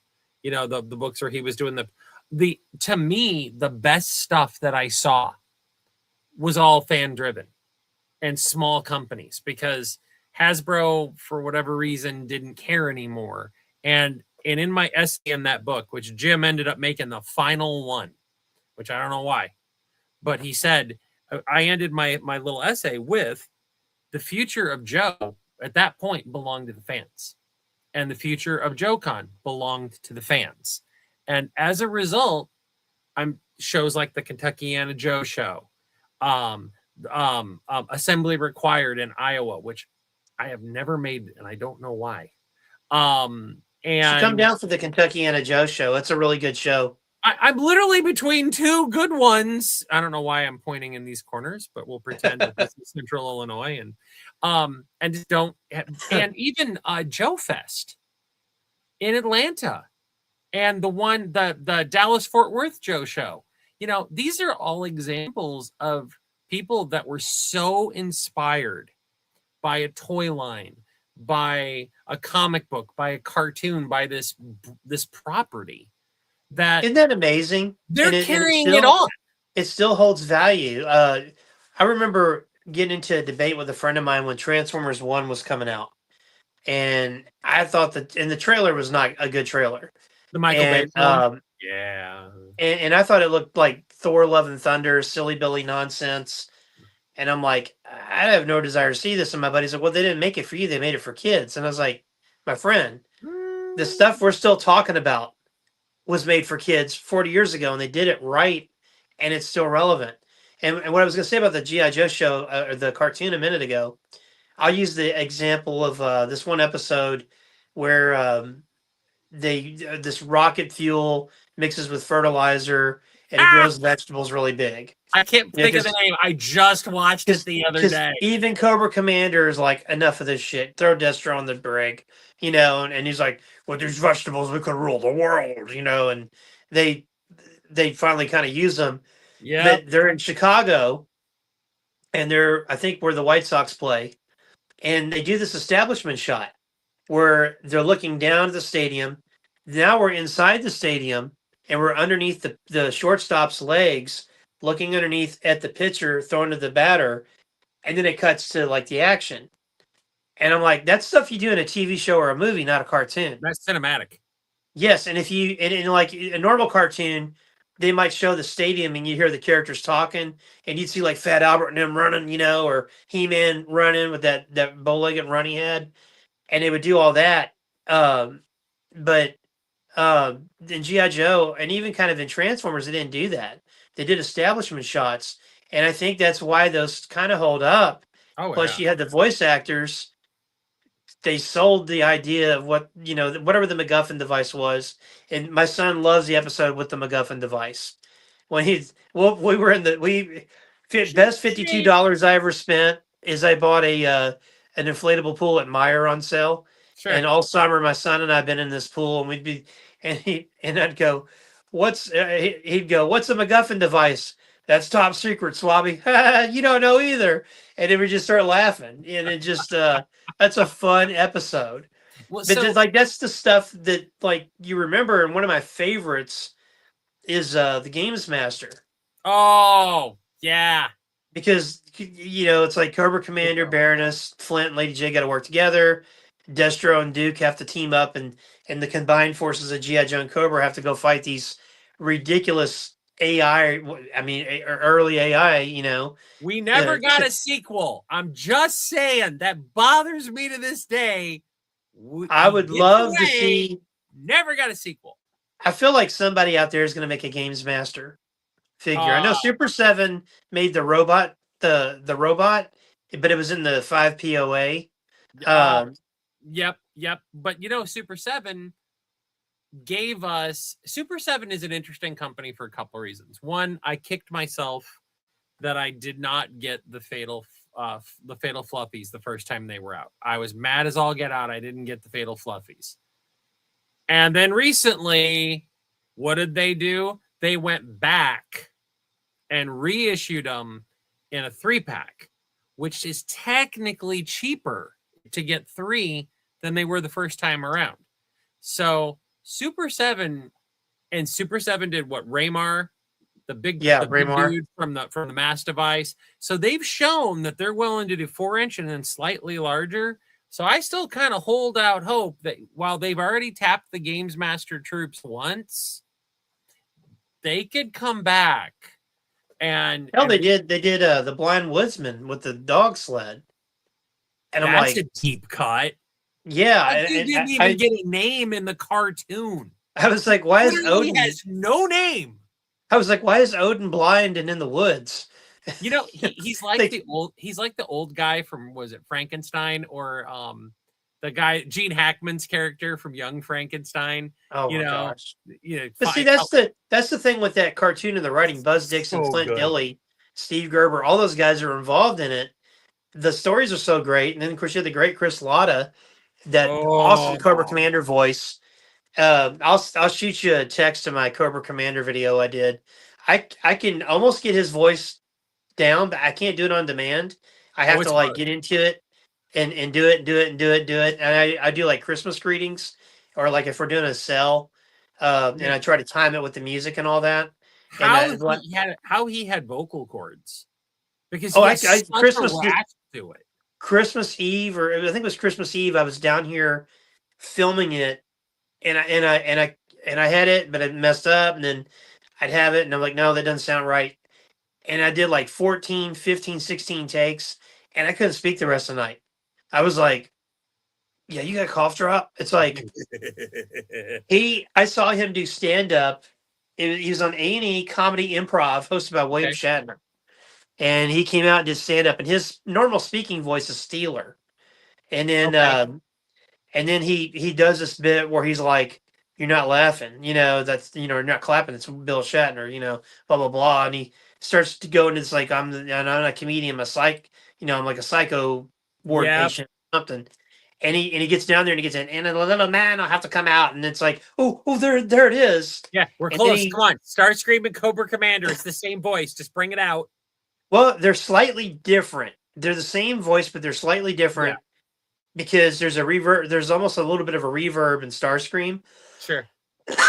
We were getting the Constructicons in, and one of my regulars had missed one of them, and I found it out in the wild for him, and I was going to send him a text to say, "Hey, I got your Bone Crusher," and I was like, "No, let's have fun with it." So I was in my car in line at Seven Brews, waiting, and I started trying to do the Starscream voice, and I like on my phone notes or whatever. There's like just streams of beats and voice work and all this stuff.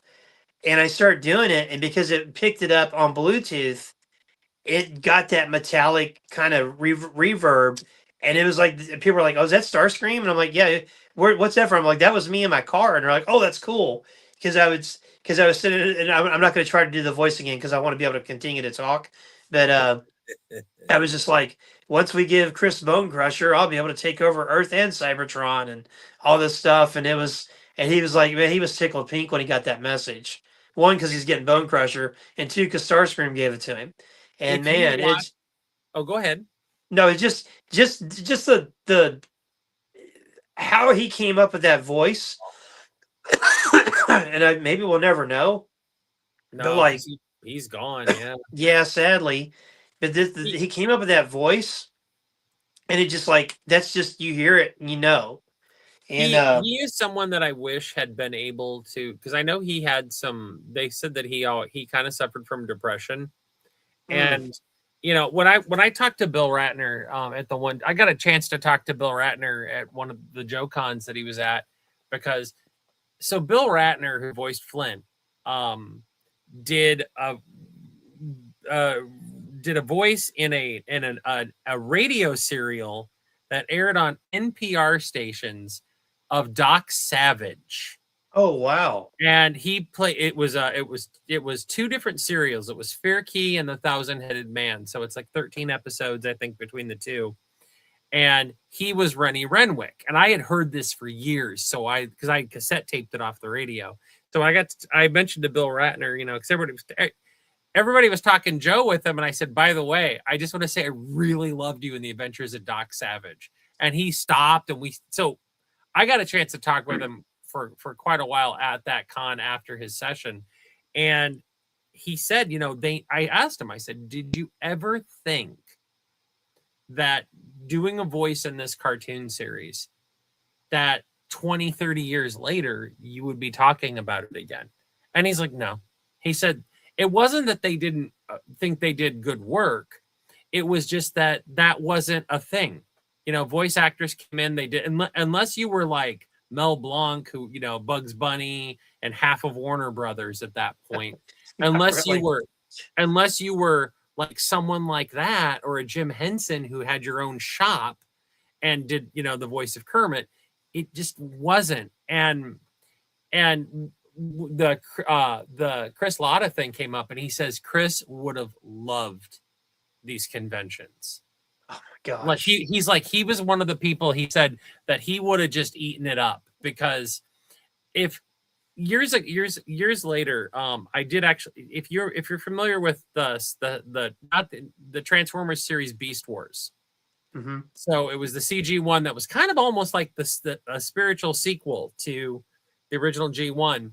So there's a voice actor on that show, Scott McNeil, and Scott McNeil did Waspinator, Rat Trap, Dinobot, and I'm missing one. He did like 4 characters, and he always and he is such a hit at conventions because I met him at a show in Boston when I was living up there, and I asked him, we were talking, and I said, is it, it's kind of the same thing. Is it surreal to be doing this? He goes, I love it, because he says that when you're a voice actor, you don't expect that you're not like a movie actor. You're not like a screen actor. You're going in to be anonymous, and you're going to do this thing, and that's it. And, no one's going to recognize you at the grocery store. And he goes, I come to some of these shows, and he's like, you guys he goes, people are falling all over themselves to talk to us. And he says, it's so weird for us. So that's an amazing thing. And I mean, Michael Bell said the same thing. When he talks about going to JoeCon, he would go to JoeCon, and Michael Bell was royalty. Oh yeah. He had several guest appearances on my favorite show, Dallas. Oh yeah. He was on her, and then the voice actor for Colonel Sharp was he was a character on, like a minor side character. But I was packing up stuff. My helper and I will watch Dallas on Tuesdays. Okay. And so I'm packing up, and I hear this voice. I was like, that's Colonel Sharp. I was like, why is Colonel Sharp talking to Cliff Barnes? Like, oh, okay, And he's like, kind of like getting into it with him. He's like, well, Mr. Barnes, we got to do. And I'm like, oh, that's Colonel Sharp. That's him. And then Michael Bell shows up I think it's the last season of Dallas. I won't bore you with the details, but he plays an Irish private detective. And so he's got this like accent, like, oh, Mr. Ewing. I can't do it, but like, I was like, is that Michael? I was like, no, that's him. That's him. I got to meet. Go ahead. I got to meet Bill Ratner and Mary McDonald at the JoeCon in 2013, and they did a panel, and they said, I think we had a kid in another show, and Transformers. Yes, Transformers and Marissa Fairborn, and they're making some joke about it or something. And so my wife and I went up to talk to him, and I said, I used to think I could be your all's kid. And he goes, he's like, well, you kind of look like both of us in the cartoon and in real life, so maybe you are our kid. And so like I got a picture with my cartoon parents, and man, just the look on my face, I'm like, God could have just beamed me up right now. I'm done. I've done it all. It's like boom. Like, oh, it's Flint and Lady J's kid. Let him in. It's like it was like so mind blowing. And then my son got to meet Michael Bell, and he had this like little I don't know. I remember when they came out because they did them for several different things. There's like this like little body with a big giant head. It wasn't really like a bobblehead, and it was in this like little clam thing. And he had one that was autographed, or he had one behind the table. And White's like, "What's that?" And he goes, "What's yours, buddy? You can have it." And I was like, "Oh my gosh, Duke is like, you're talking to Duke." I don't think Wyatt really picked up on who it was, and he signed it for him. So it's like on one of Wyatt's keepsake shelves. That is this little autograph thing from Michael Bell, and I'm just like, I'll appreciate it someday. Oh man, he does now, but it's like, it's just so. I told him, I said, thanks for making my childhood. Oh, because it's like So real quick, get back on the cartoon. We're kind of in that vein. For you, as a kid, as an adult, whatnot, what is your canon? Was your canon the cartoon? Was it the comic? Like for me, growing up as a kid, the comic was the Bible. The cartoon was inspiration. But then when I think about it now as an adult, kind of critically rewatching these shows. Yeah. And I'm like, you know what? I kind of think the cartoon was the inspiration, because like you get the personalities. Yeah. I mean, you don't get the Snake Eyes Storm Shadow stuff, but I think we can all agree in the comics that went on way too much. Yeah, well, it's like a bad wrestling angle that just would not end. So I think the cartoon did a better job because, especially with voice actors having some cases having multiple roles. Again, Chris Latta. The cartoon, I think, did a better job of giving the individual Joes a personality, because when you have all these people that show up on stage, and I didn't agree with all of them. I always thought that Short Fuse kind of sounded like an idiot in the cartoon. And Short Fuse, if you read him, his file card, this guy's doing complex calculations in his head. Yeah, wasn't he like a mathematician or something? Yes. Yeah. He was also a hot-headed, angry guy. Yeah. That's where his code name comes from. But but aside from a few things, I think the cartoon is what are the voices that I hear in my head. Same here. Even when I would read the comic. And there are dynamics. So there are dynamics that existed in the cartoon that I prefer over the comic. Like, it's funny that Flint and Lady J were a couple in both, because Snake Eyes and Scarlet comic, Duke and Scarlet cartoon. Although, with the exception of that weird thing with CoverGirl, where it looked like, and the one he was almost that was almost going to be a thing. I'm like, Duke, buddy. I mean, you know, and I always like CoverGirl because her birthplace is Peoria, Illinois. nice. And that's because of Kirk's wife. Kirk Bazigian's wife is from Central Illinois. Oh, that's So cool. she grew up in the town next to where I live, and then she moved to Peoria when she was younger. So, but anyway, so in my headcanon, it's interesting. I think it's kind of a fusion of the two. There are parts of Marvel that, while I enjoy them, I like my Cobra Commander being more mysterious and a little bit pre-Cobra Law, you know. Mm-hmm. Whenever I read Gung Ho, I hear Chris Latta. Period. Did he do Gung Ho? Yeah. Oh, wow. Which is why in What the a second talent. miniseries, when he catches Cobra Commander and he's like, I oughta, that whole scene where he's got him in the vamp, that's Chris Latta talking to himself. Oh, that's so freaking. It's why in an episode of Cobra Commander, and that's one of the reasons why Gung Ho appeared so much in the cartoon, because Chris was already there. That makes sense. If a voice actor is already there doing one voice, they're going to get him to do, and it's in the voice actor's best interest. They get paid per voice that they do, so they'll find a way to. And anyway, so I think my headcanon kind of skewed, and that's one of the reasons why I like when Devil's Due had the comic for a bit, because Devil's Due did kind of a fusion. Yeah, they did. They really like what they did with that. And this is something that's weird, is while a lot of people love the comic. I mean, the comic is like Bible for a lot of people. More people saw the cartoon than read the comic. Simply because more kids watched cartoons than read comic books in the 80s. Period. I feel like the comic, the way I tell people, like, because people would be like, oh, have you read Watchmen? And I was like, it's so groundbreaking. I'm like, I kind of feel like I read that in G.I. Joe, though.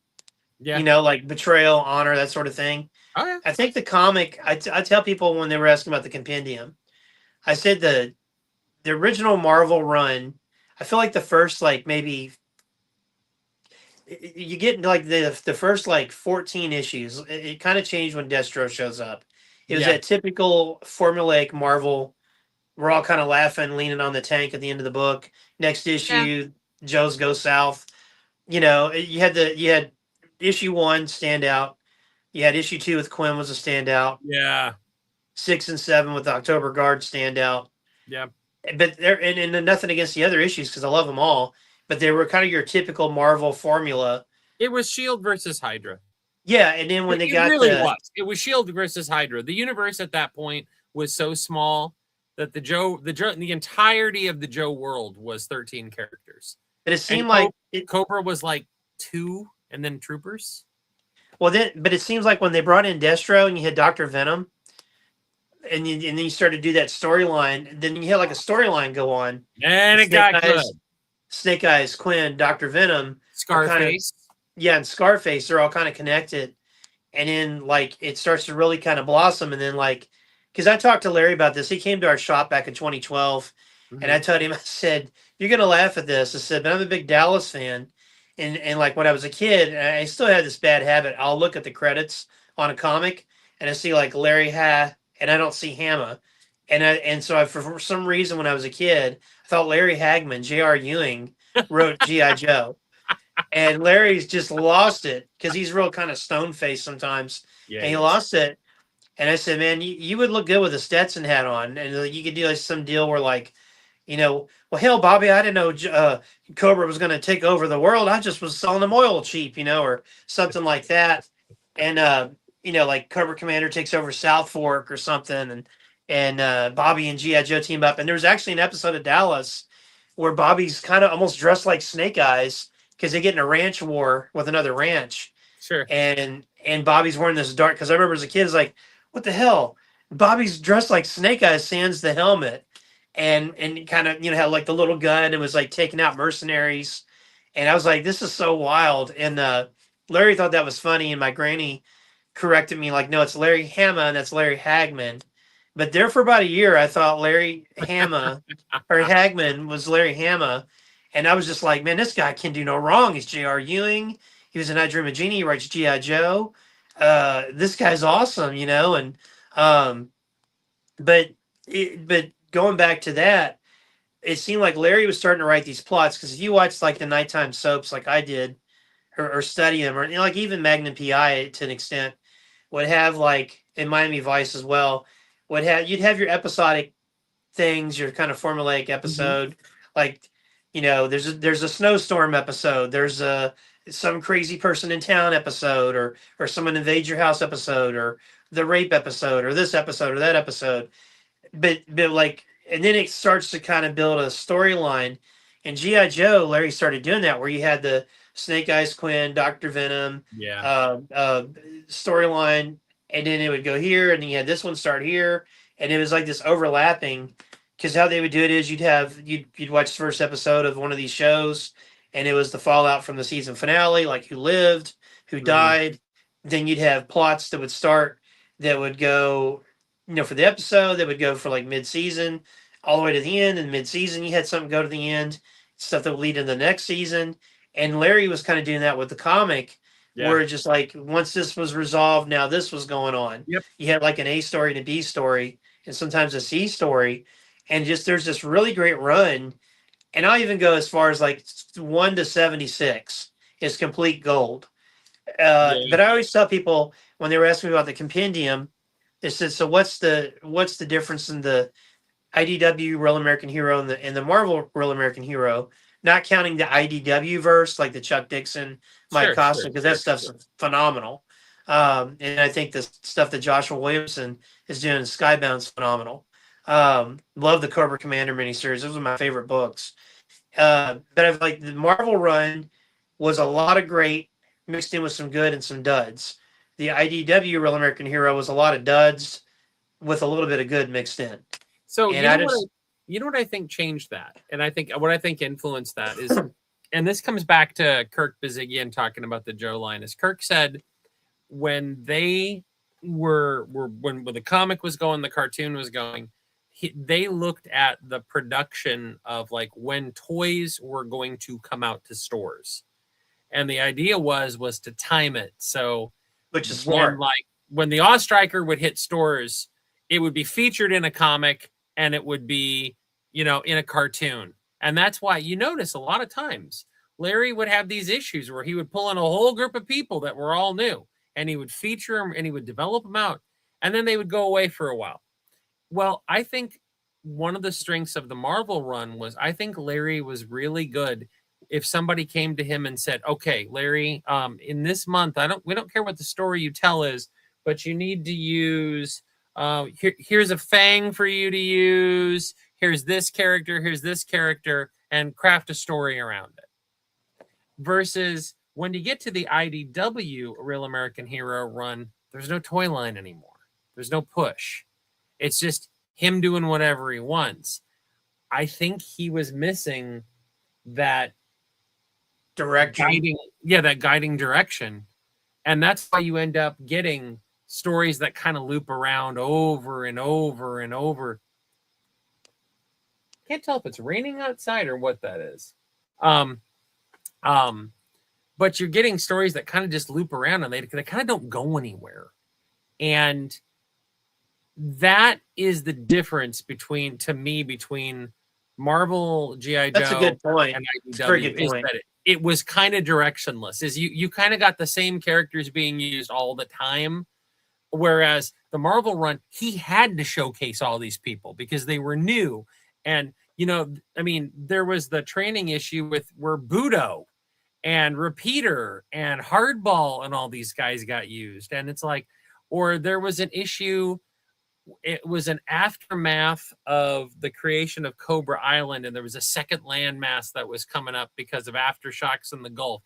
And they put the Rolling Thunder on it. Like, this thing barely fit. Gosh. But that was a good issue, actually. But they had to use all these characters, and because he was given this eclectic roster, he had to come up with something, and I think that's what made it work.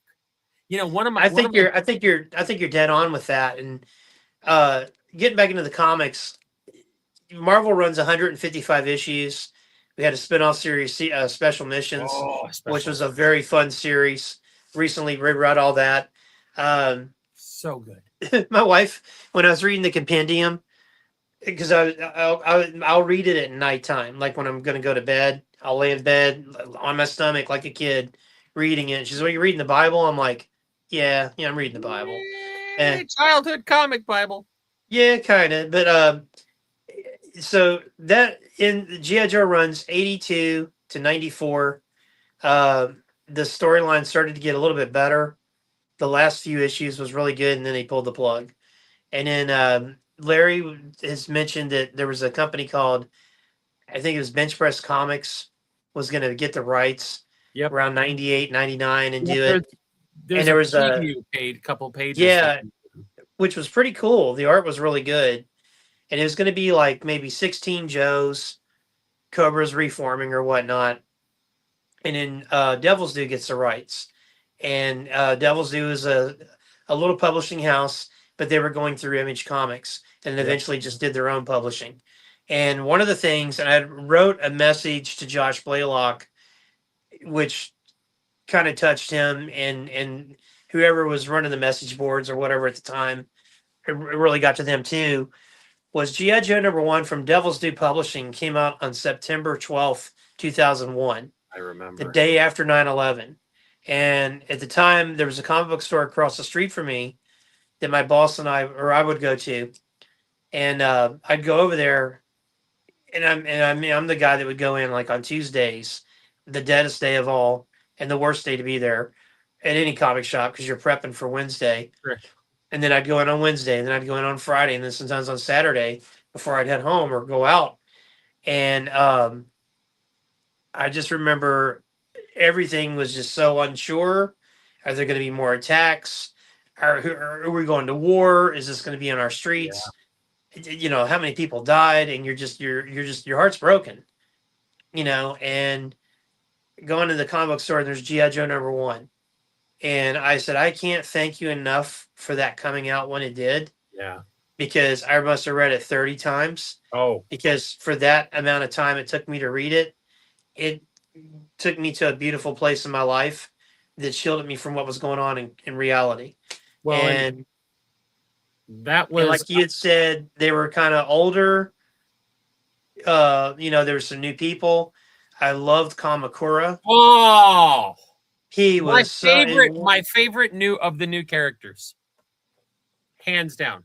Such a great, like the fact that Josh picked up that the kid that was writing the letter to Snake Eyes in 155, we find out is Kamakura. Like that was, thanks for tuning in, Chuck. Our Charles Jones has got to take off, and we are running late. We'll wrap it up here in a few minutes. Yeah. Because before we do that, Fred, would you like to come on another night and continue this? Because there's a lot more to cover. Yeah. I was just gonna really quick. I was just gonna say, I was living in Boston. Continue with your line of thought there. Oh yeah, I was just gonna say I was living in Boston in when 9/11 happened, and I was actually working at the Federal Reserve at the time. So I was working downtown Boston. We were right across the harbor from the airport where the planes were hijacked. I Wow. was not at work that day because a friend of mine, his father had passed, and that was his funeral. So here we get up that morning, and I went online. I couldn't get on to some of the news sites I would go to. I stumbled onto I happened to go to the old Raving Toy Mania, the old RTM toy board at the time. And people like turn on the news now, and so the whole day was consumed by that. And like you said, the next day I lived near I had to go to work the next day, and I went to my comic shop on the way to work because I worked a later shift at the Fed, and I picked up my books and went into work. So I'm on the train, and I was reading that GI Joe book, and here we go from the day before, where we go through the probably defining a moment of my life of that point historically, the event that I lived through that was kind of defining. And the night of the funeral, I remember on 9/11 driving back, and there were kids, high school kids, like standing by the edge of the road holding signs that said "honk if you love America." And you couldn't, this was on I-80, 90, where it cuts through Boston. You couldn't hear because there were so many horns blaring. And that next day, getting on the train or going to work, and I read that first issue, and I remember thinking, this kind of like how G.I. Joe saved Hasbro a few times in the past. Like, this was Joe at the right moment with the right type of story, talking about the reformation of this team because there was a threat again, and how, we're not going to sit, but we're not going to let ourselves get knocked down. We're going to pick ourselves up, and we're going to confront it head on. And I just remember sitting there reading that and going, yeah, this was the right comic at the right time. I mean, I couldn't say it any better. I mean, that's exactly the way I felt. And it's hard to believe that next month is going to be 25 years ago that happened. God. It's insane. And it's in New York's in a weird place right now, but yeah, it just like, and I was always mad they never rebuilt the towers. I always felt like they should have rebuilt them, make them even bigger. That was my thought at the time. If you're going to do it, I wanted them to be even larger. And it was because it was the American attitude at that time was, you know what, you knock it down. I think then harder. Citizen Trump was talking about that because he had a lot of his guys down there helping out. Yeah. And, and he was one of the people like, we need to rebuild this. We can't, and there was other people too on both. Well, I think he might have been a Democrat then, but like, people on both sides of the aisle were like, we need to rebuild this. And I felt like that would have been, because it's got, imagine like you live in New York and like you see that skyline, but then there was that weird thing where they were going to like Photoshop it out of movies and all this stuff. And I'm like, why would they do that? The Spider-Man trailer featured a helicopter flying and a heist, and it gets webbed between the World Trade Center. You can find it on YouTube. The original trailer, like, Sam Raimi's Spider-Man, and they pulled it. And the poster, remember? The poster that was his eye, and the Trade Center was reflected in it. And my roommate had bought one because he was a huge Spider-Man fan. And then they pulled him. And that trailer, I mean, that poster was worth an insane amount of money at that time. And he said he would never sell it because he said the Trade Center, and I love the attitude that the World Trade Center was there before September 11th. Why are we taking it out of movies that we're watching after September 11th? Well, they were even talking about changing the title of the two, not the people of Lord of the Rings, but like people were saying, well, maybe they should change the title. That. No, because it's offensive. I'm like, how's it offensive? No, like you don't run away. Look, there is a tendency, and I'm getting way off topic, but there is a tendency in our culture, unfortunately, that when something bad happens, we need to never mention it again. It goes away. It never mentions it again. And I always come back to, of all things, and I'm kind of going full circle here, one of the other influences in my life, which was Star Trek, and the much maligned Star Trek V. I love Star Trek Five. There is that bit with, I think it's a great movie, but not perfect, but I like the core of it. There is that bit where Spock's half brother says, "I can take away your pain. I can do this." And McCoy's like, Jim, you don't know what this is like. And Kirk's like, "No, I need my pain. It's what it helps me go forward.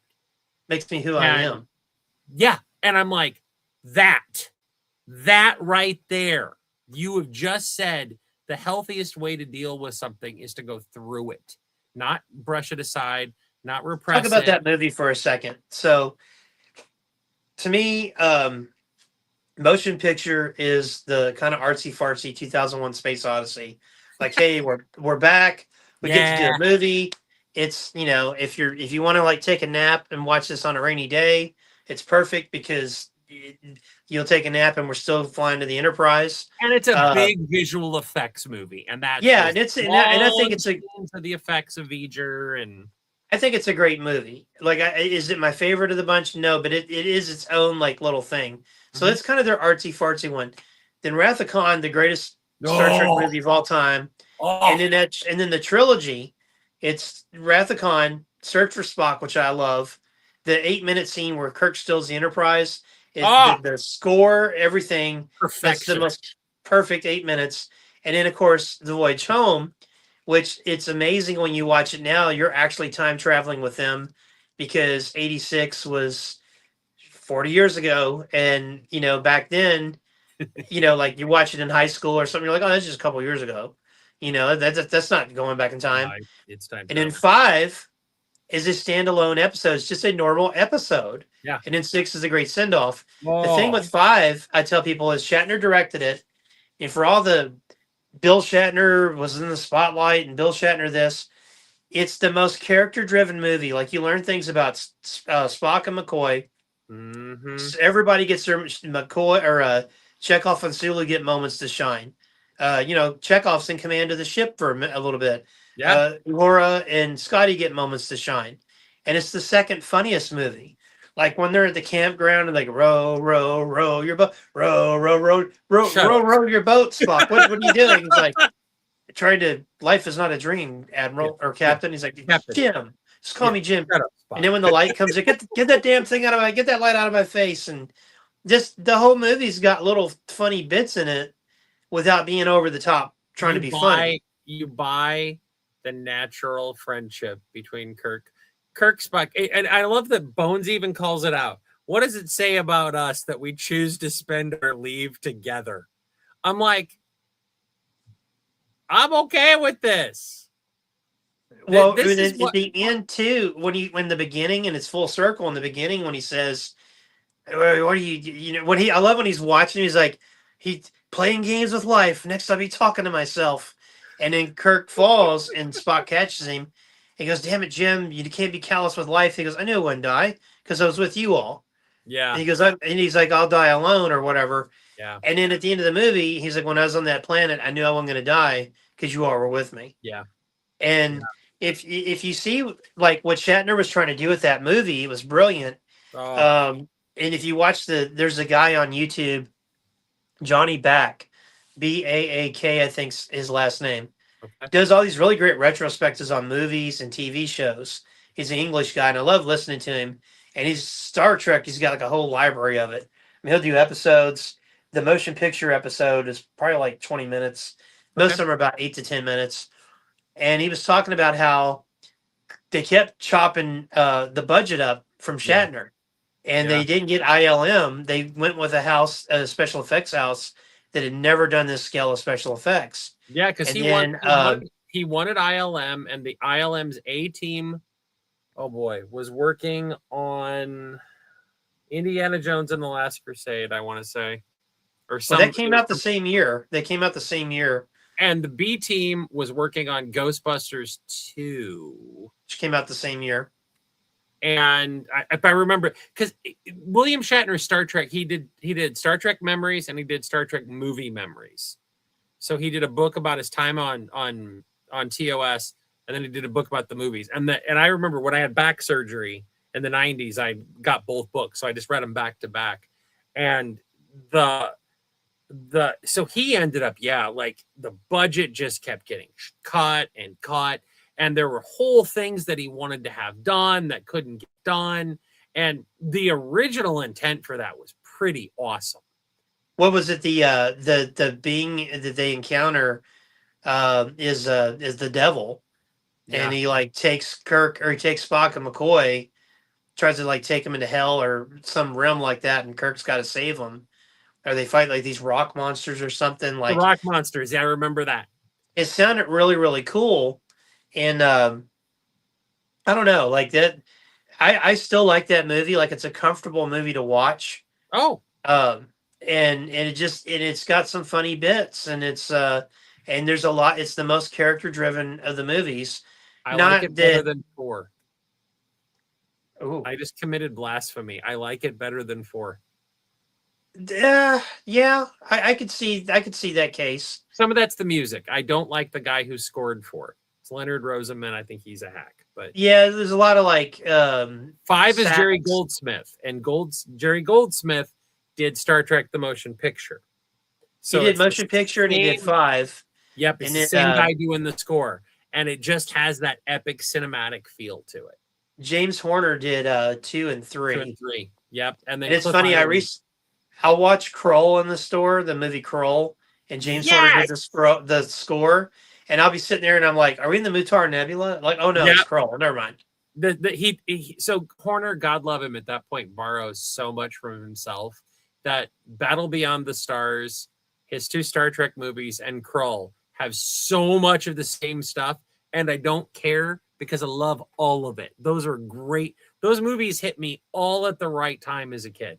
Jerry Goldsmith also scored The 13th Warrior, which is one of my favorite movies. Oh. And there's parts in that will take you to the 5. If you're like, wait a minute, are we on Shakari or and stuff? We have gone so far off topic. People are like, why are they talking about Star Trek? But it's one of those things that, like, and it kind of ties back to G.I. Joe. That was an inspiration for the team on G.I. Joe, was to have these characters be diverse and competent, and like, you are in your spot because this is your spot. And genuine friendships between them. Oh man, I mean, that's the thing I love. I always thought it'd be kind of funny, like, to do. One thing I would love to do as a writer is to write a follow up to Worlds Without End, a follow up to Games Master, and then kind of a look into the future. Like, remember when in Rise to Pentor Rise, I'll never forget. Like, well, if I was in charge, you're not. First comes Hawk, then Duke, then me, then you. And he's like, oh yeah, well maybe that'll change someday. And I thought, wouldn't it be cool to like write a story where Beachhead's the top guy now, and like Snake Eyes is still there because it's Snake Eyes. Yeah. Like, I always figured like Hawk would have been like Secretary of Defense or a politician. Duke, I mean, Devil's Due did the thing where Duke was running Spec Ops, which I thought was cool. Flint was in Congress. Was he in Congress? He was running for Congress. He was an author. Flint was an author. He wrote Jack Ryan style books. That's right. Oh, I kind of want to reread that series after talking to you. Because it brings back a lot of great memories. Just like the books would come out, we would get on the message boards and talk. Oh, good, yeah. And they're out of place because it's the one era that Hasbro has said, the IDW's continuation became canon, which meant Devil's Due wouldn't. And I mean, Devil's Due is not perfect. And the beginning of America's Elite is abysmal and should not be read by anyone. But the last issue too, where they literally had stick figures on a 2-page spread. Yeah, but that was rough. But the early stuff was when it was still a real American hero. I mean, their Return of Serpentor arc, which started off with an issue several before with the twins. Remember? Yep. CoverGirl and Spirit having to look at these child abductions, and you're like, where the heck is this going? And then it pays off later, and that Return of Serpentor. So it's one of my favorite arcs of all time in Joe, to the point where at one of the Joe cons, Devil's Due was there, and they were selling pages of art. And I actually had 2, but I hooked a friend up with one because I had the page where Mainframe and Flash died. Oh yeah. You know, the whole where they can't get out, but they've accomplished, they're like mission accomplished, and they blow the building. Jay Smokescreen, his favorite character, was Flash, so I let him have that page.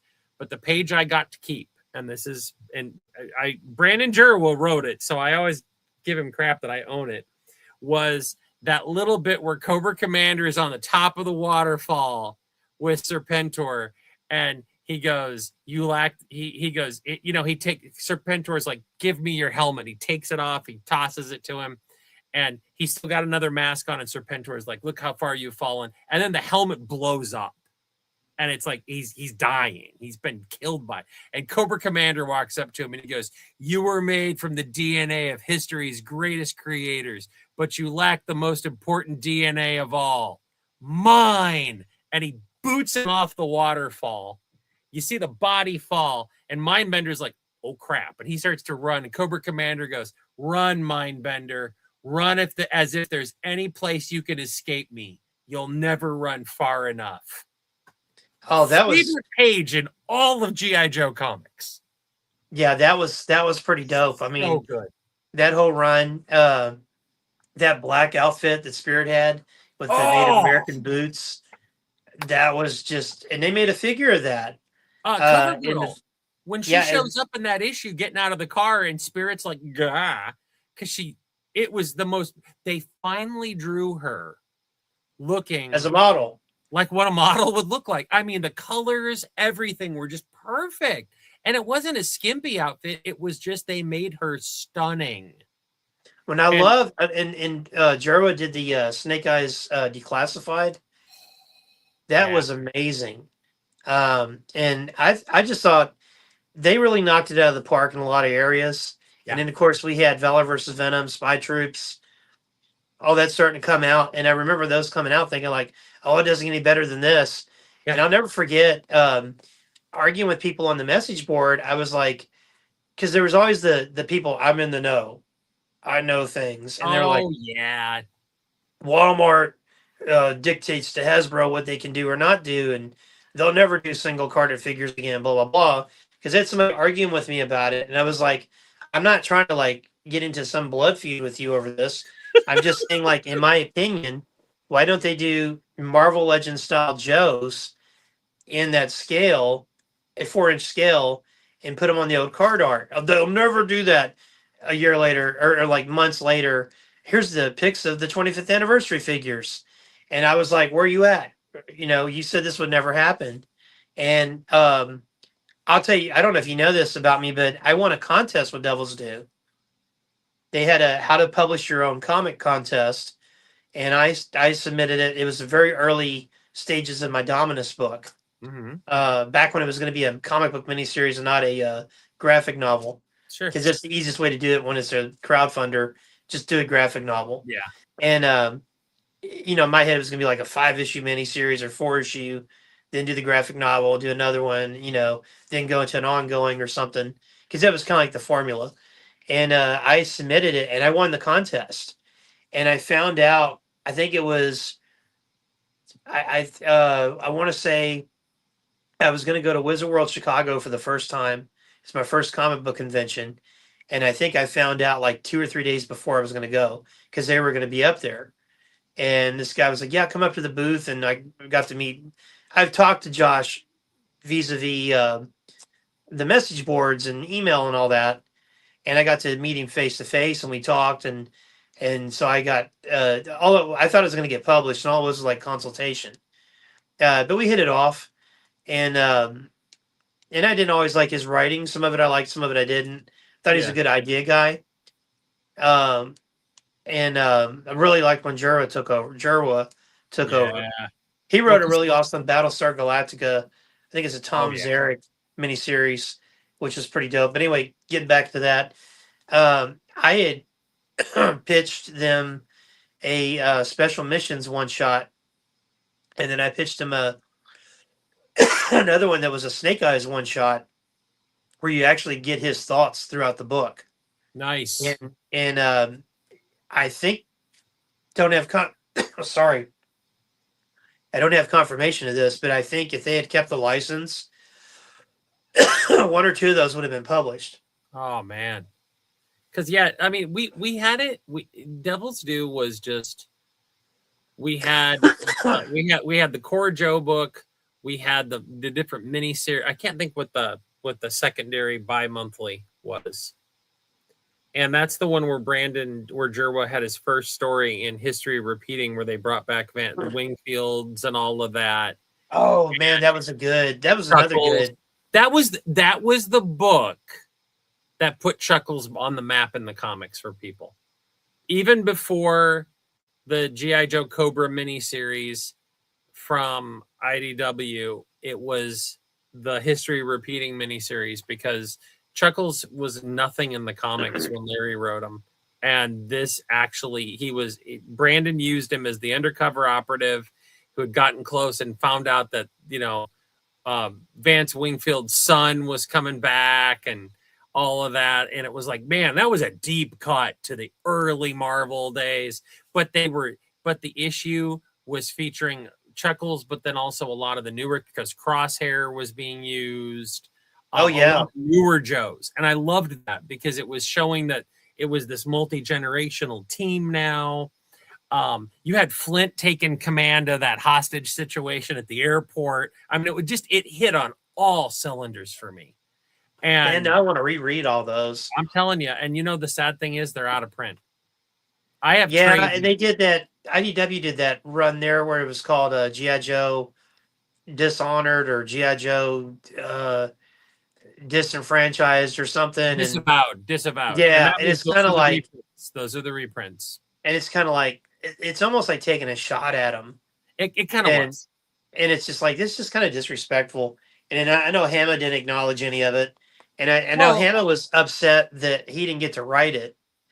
And I kind of thought, like, why would you be entitled to write something that you didn't take the risk to get the money to get the license?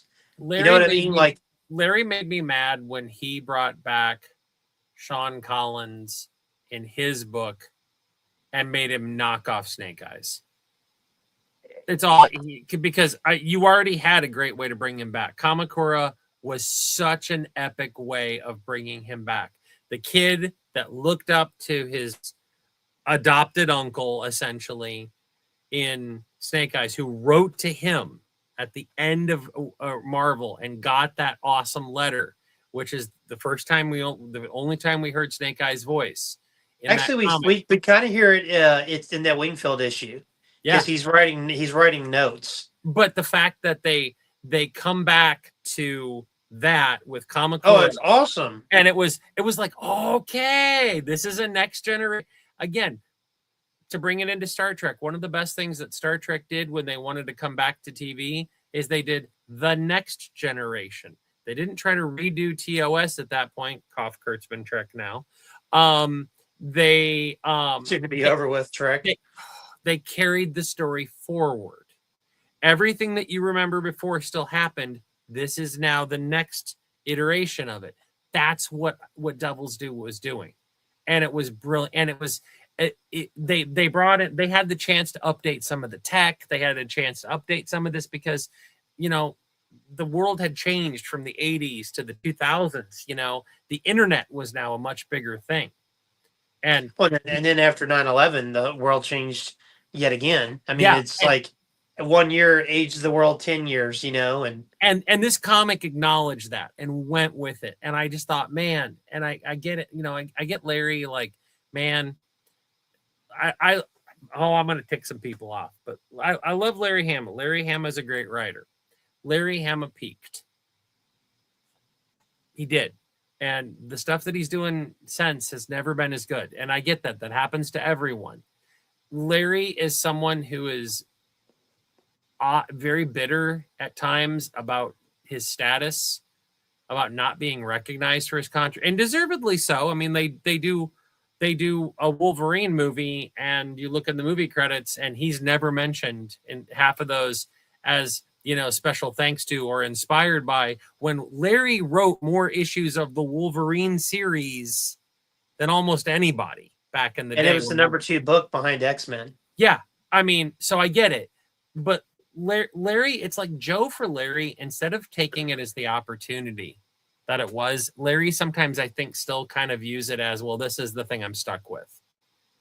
And I'm like, you shouldn't, man. Like this is toy comics used to last 2 years and they were done. Joe went 155 issues. That's over 12. That's 12. 144 would be 12 years. And if you add another 12 to that, that would be what, 156. He almost went 13 years with 2 books. Yeah, he's an interesting character. Like I overall, so they said don't meet your heroes. I think the key is don't meet your heroes like 2 or 3 times.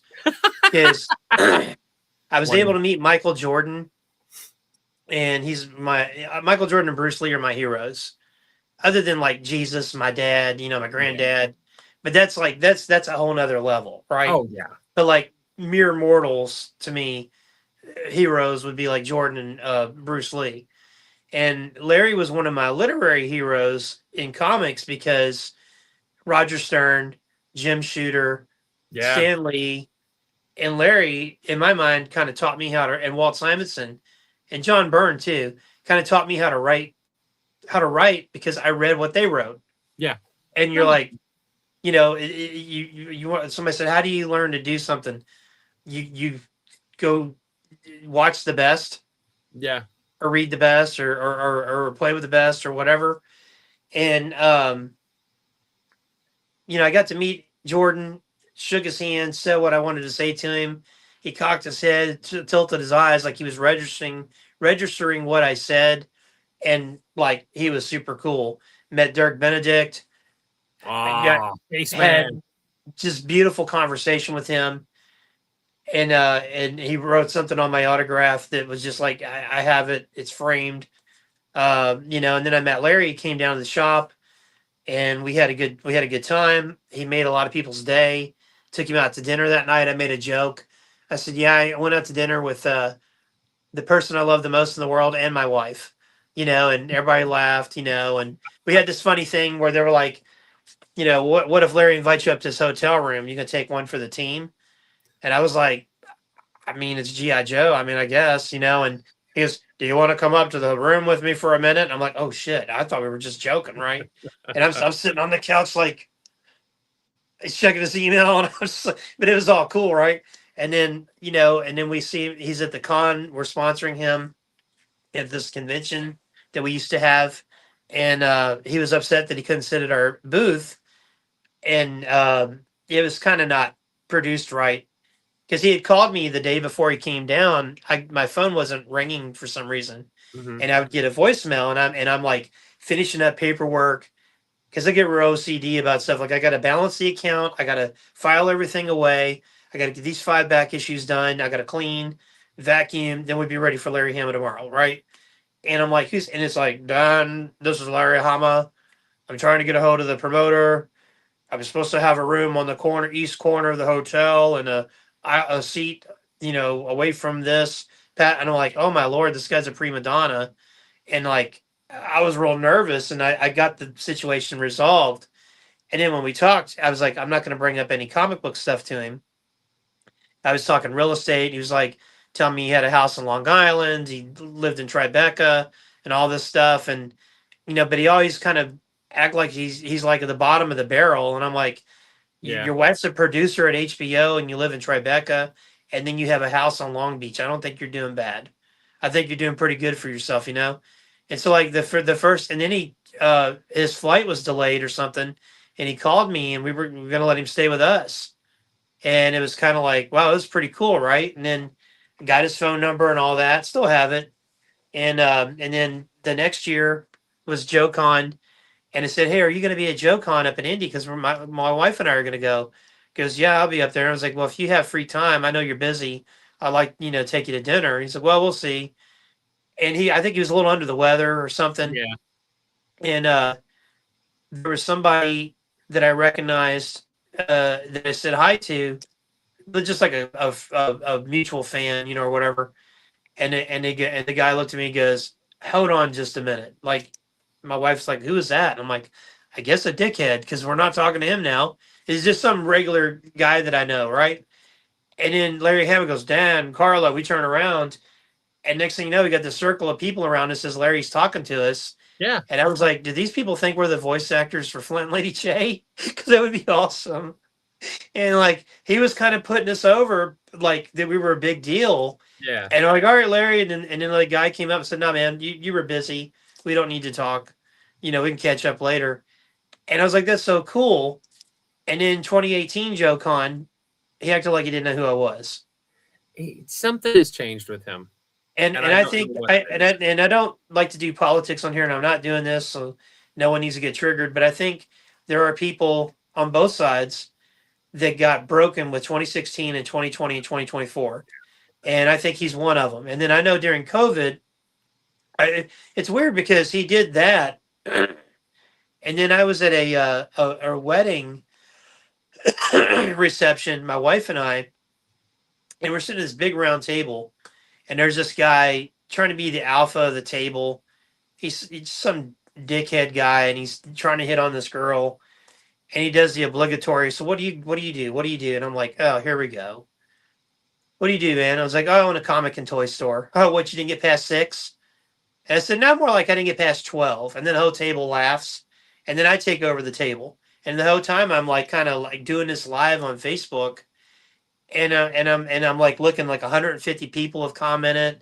Larry Hamlin's commented multiple times, and I'm just like, I don't know if you know, man, but the guy that wrote GI Joe said you're like good enough to teach, but not good enough to be in a band. I mean, because this guy was like a music teacher. I was like, so I don't know, man. Maybe being 6 or 12 is a good thing. Totally, just like and I was like, don't be an a-hole. You know what I mean? Yeah. But then but that was. But I don't remember. That might have been before 2018. And then, like, in 2020, I remember he would always post these things on Facebook that Facebook's my living room. You're invited, but don't put your feet on the couch or something. Like, okay, I get it. But he would always he'd say, I saw this movie, and somebody like, yeah, I didn't like it that much. Well, I didn't ask your opinion. I was speaking. I'm like, well, then it's called a conversation, right? Yeah, no, that's what Facebook's for. Something changed. Like, and then like when COVID happened, I wasn't like getting into shit with people, because like our governor shut my business down, and I got snitched on because I was in my store by myself without a mask, and we actually had a snitch line that you could call, and there's people without a mask, and there's Karens out there patrolling. And, but I didn't make a big fuss. I just like, we'll get through it. We got to do what we got to do. Like Captain Kirk, back to Star Trek. I don't believe in a no-win scenario or no-win situation. And then there was a video that I posted that somebody had shared to me. It was a chiropractor. He said he was a chiropractor. Didn't say he was a doctor. And he was saying stuff about like, hey, this is worth trying. Vitamin, water, sunlight, and zinc, which all ended up proving to be true. And I posted this video and said, don't know if this is legit or not, but it's worth checking out, because we're all like looking for answers. Yeah. Larry comes into my living room and goes, this is bullshit. And I'm like, what? Whoa, where'd you come from? Why are you in my, on here doing this? And it's like, and I've messaged him before, like, hey, you keep posting these things about people not picking up sketches. I'll buy them all right now. I'm not gonna resell them. I'm gonna frame them and hanging them up in my collectible room or throughout the shop you visited. Never respond. The best I ever got is on my eBay store. Well, what's your eBay store? Like, maybe communicate what you're, And I overall I like him, but I think something has happened with him. Something has changed. And it's not the same. And it's sad, because it's like you read some of the stuff he writes, and then you look at his Facebook posts, and I'm like, are you like a completely different human being? Because you're like against the stuff that you championed. And I mean, no, people change and all that. That's true. But I don't know, it's just really weird. And I think like he gets there's a YouTuber, and I get so mad every time I hear him say this. Michael Mercy. Do you know who that is? Yes. overall, I like his videos, but and I don't say this to be in a bad way because I've watched it. But if I need help taking a nap, I watch History of GI Joe '87, and I have the best nap ever. And then I'll wake up and I'll rewatch the video. And it's not that he puts me to sleep; it's just some weird comforting thing that I put it on and I'm out, Yeah. and it's the best sleep. And then I'm hearing like GI Joe stuff, he in that video, I've watched it so many times. He has said he has this like little cutesy picture of Larry Hama he puts up, and he's like, and over at Marvel there was 14 issues done, and this, and he goes, and you know who wrote it? Larry Hama. And he's like, come on, Hasbro, give him a stake in this. I mean, he created your stuff and this and that. And I'm like, you're giving him a little bit, anybody like too much due there, because yes, he has his flower. I give him his flowers, and I think he should be recognized for the talent that he is, because he's a phenomenal talent.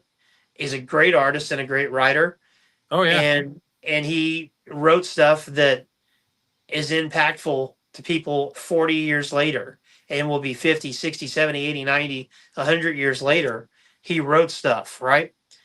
But like, he was also a work for hire. That's And you negotiate contracts, and you say, here's what I want, here's what I don't want. You don't automatically arbitrarily get ownership of something. I mean, my God, I should own GI Joe because of the much. You should too. A lot of people should, because of all the talk and reading and collecting and playing as kids. We have as much stake as him. I mean, but he was a work for hire. Difficult. It's got to be difficult for him being tied so heavily to something that you don't own, and you don't get recognized as even like a creative force in it as much by people outside, because it was a toy comic. Therefore, it's not seen as serious as if it were like, he's more in the industry. He would be more likely to get accolades for his Wolverine stuff than he would. Oh yeah. But it's because he wrote mostly for a toy comic. It's like he was viewed as not serious. And it's a shame, because like I've been rereading recently in an omnibus, Nam, which he just edited.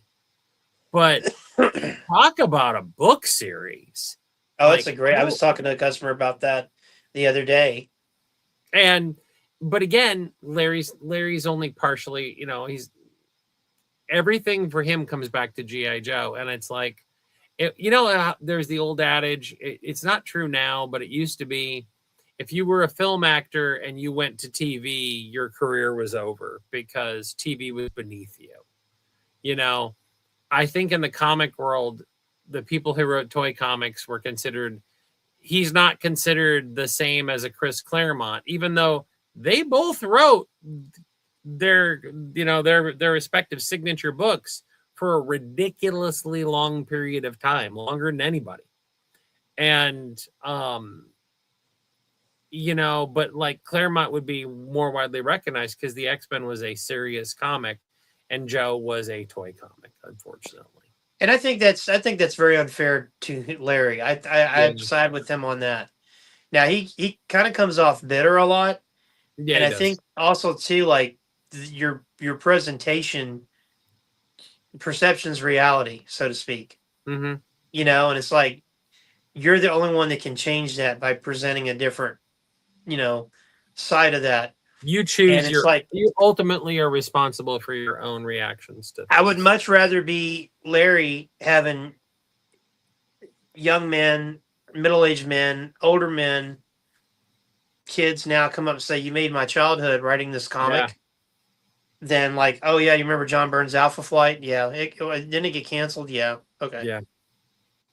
And no offense to John Byrne, just as an example. But that's Larry ultimately has way more influence on people. There's nobody that's going to say, no honest person is going to say that Alpha Flight made their childhood. Well, there's or like Alpha Flight inspired me to become Canadian, or Alpha Flight inspired me to to be a Canadian Department K or something, or You join the know, I Canadian became the military, or man I am because of Puck. No yeah, one says, no one is maybe going to maybe say that that. guy from Game of Thrones, Peter Dinklage or whatever, the one that Oh the God. one that doesn't want midget actors to work except for him. What the crap? Yes, because the last I heard, the little people all at their conclave elected Peter Dinklage as their spokesperson, and he Well, speaks for all of if you them. ever watch wrestling back, they had a bit where like DX, Shawn Michaels, and Triple H were at war with little people because I Yes. think they abused Hornswoggle, and so they went to little Yep. people's sport. And Sean was like, "It's just a small matter. I mean, it's a little misunderstood. I mean, it's just he just kept saying the wrong thing. So maybe Yeah. it spawned from that. I don't know, but but no, I think that I hate that in the Toys That Made Us, Larry says, "Yeah, I was on the loser book," and I'm like, that is Oh, you offensive to weren't. me No, you weren't. because No, I you weren't. love that book. That book is like if we had a fire, God forbid we had a fire, the GI Joe collection and the Avengers Roger Stern collection would be the first things I grabbed. I You read know, two Marvel comics religiously for years: GI Joe and Claremont's X-Men. Everything else was secondary. I mean, I love the original Punisher stuff. Don't get me wrong. I was reading I've been Punisher rereading that. It's so and fun. and Punisher and early Punisher War Journal, not Thug Life Punisher as he is now, but when he was like Mac Bolan, the executioner, the tactical. He literally was judge, jury, and executioner, in the fact that he would compile the evidence, build his stack, and then once he had you dead to rights, he went after you. I mean, they did an arc, and it was either War Journal or the regular book that was essentially the Tom Berenger movie, The Substitute, before The Substitute. Oh, that's probably what You know, inspired it. it was so good. But it's like it's just But it was Joe and X-Men, and that was it. Larry Hama, and Chris Claremont were probably the two most influential comic writers on me. And like, dude, like, take the win. Take the win that I'm not the yeah. only fan that you had. And nobody's So going to many. Alpha Flight. And nobody. And again, I'm not mean to pick on Alpha Flight because I think Alpha Flight's cool, but no one's going to Why? Alpha Flight conventions. Oh, come on. North Star and No, there's Aurora. no Alpha Flight classifieds. Well, they are doing a box build a figure of Marvel Legends, but so maybe The I should North dive Star out and of it. Aurora fans are huge, man. They're legion. Come on. But Although they do have no one's it's gonna. I mean, no one's gonna like But I mean, like Larry's writing inspired people to join the military. yeah. They inspired people to be a better American. They inspired people to be, the great thing with Lady Doomsday. They go rescue her, and she's like, "I despise you, but thank you." And Yeah. like, well, that's our job. You have every right. We'll die for your right to despise us, Yes. and And he put that in the comic. I mean, look at the time when they were in the one, oh boy. Was it Special Missions, or was it the regular book? But they were in the building, they were in the embassy in South America. The guy was over there with a lighter. He was trying to light the oh, lighter to burn the flag, and Roadblock walks over, and he's just like, shh, shh, and he's like, "Excuse me, sir. Gonna ask you to step away from that before I turn your head to a fine red mist." And the one guy's like, "What? These people are stealing electric typewriters and computers. Why aren't you going after them?" And he said, "Nobody ever died for a typewriter." that's such a great line. Dang, that is Hama at his best. I agree, man. And that's I the kind of agree. thing, like Larry, take the win, man. The fact that a guy well into his middle-aged guy, how many years later, can quote that line from memory because it It's made such an impact. his that book was very. I mean, the book, the toy, the cartoon was so impactful. I mean, here we are so many years later, just a couple of years, we'll say, and we're talking about it. And my son Wyatt loves playing with the little. He calls classified the big inch Joes, and then the 4-inch Joes. He likes the 4-inch Joes, and the guy, what was his name? Bernie Loomis, the guy that Kenner that did Star Wars that came up with Toyetic, and he had the like 4-inch fingers, and he's like, Luke Skywalker's this tall. Like he would be so happy right now because I was asked my son, I was kind of quizzing him like, why? I'm just curious, why do you? What's the difference in the figures for you? Why don't you play with the big inch? He's like, well, I think they look neat, but I can't hold them as well, and they don't fit in vehicles and houses like the other ones do. Because he's got like Yeah. Playmobil. We got a Playmobil hospital that is Yeah. like ground zero. We have Peppa Pig's house and a Playmobil hospital that are ground zero for a zombie outbreak that Joe's and Cobra and Oh yeah. all the assorted 4-inch figures have to deal with. It's always those two places. Um, Real quick, and then we'll wrap it up for the night. And Fred, I'd love to have you back on. Oh, anytime. Um, Maybe we'll come back on next Friday. I think I've got another guy coming on Friday, another YouTuber, and we'll continue the GI Joe conversation because I want to get into. I was going to talk with him about Energon Universe, kind of like a little micro interview of him, and then get into the Sure. Energon Universe. But it GI Joe. Who are your favorite Joes and why? Joe and Okay. Cobra, that is.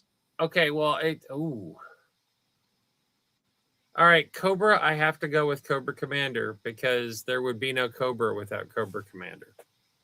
It's just the way it is. My Joes, it's actually a tie. It used to only be one, but over in the years I've added a second because I realized I really just liked every time. So years ago I would have said Gung Ho, and that's where we end it because it's Gung Ho. And he was the never give up, the heart of the team, you know, the Marine that just never, there was no impossible to him. He is tied with Flint. It is because Flint and Gung Ho are like, I love Duke, don't get me wrong. I'm not a Duke hater. I don't know. Bill Ratner's Flint, man. It got to me. So it's like my two favorites are actually more cartoon influenced than comic influenced. And that's weird, but it's Gung Ho and Flint. For me, for Cobra, we're in agreement. It's Cobra Commander. Oh, yeah. It used to be Storm Shadow, but he's one of those characters I think the comic did him damage because he started out a certain way, but it seemed like he would flip sides. When we got, not to pile on or whatever, but when we get into like the later run, like this last compendium I'm about to read, and it'll finish up a Real American Hero. Sure. We get into like everybody and their mother gets brainwashed back, brainwashed again. No. And one of the things that drove me nuts is when Larry was going to start writing for IDW, he said, we're going to relaunch G.I. Joe, and I'm going to use what came before as a Bible and not make the mistakes like going Ninja Crazy and Echo Warriors and all that. I'm not forced to do the toy stuff. And I was like, this would be phenomenal. And I think what we got was like G.I. Joe Origins, which I still couldn't tell you what was going on in that. And then the Real American Hero continuation. And I'll never forget, there was this one issue, it was like maybe 3 or 4 issues in.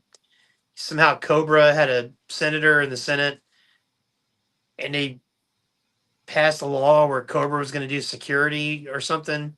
Oh. And Cobra was doing this checkpoints because my subscription list on that went from 60 to 20, like that. Oof. Over what happened. And what happened was there was a scene where the Joes were in disguise and they have like a passport or something, and the Cobras let them through. And this truck of like migrant workers goes through and they just let them go, no checking them. And these, like, of course, they were all white guys. And I guess like redneck from Arizona or something. They just said, hey, how come you didn't check their papers like the other people? What's up with that? That's all they said. I'm paraphrasing. Yeah. The Joes turn around and slaughter these guys and then salute Cobra, and the Cobra salute them, and they drive off.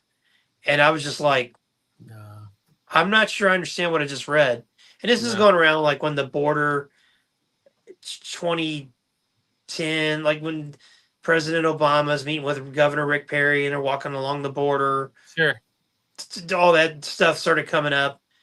And I'm just like, I'm not sure what I just read. And like literally for the next like week, I'm getting calls or people coming in.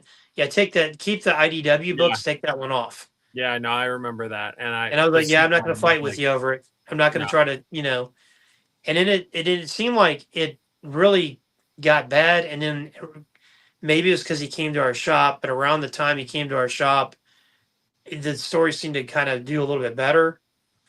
And then like, it's almost like he did the Don Marino to troll people, because like, I was like, I don't have a problem with her per se.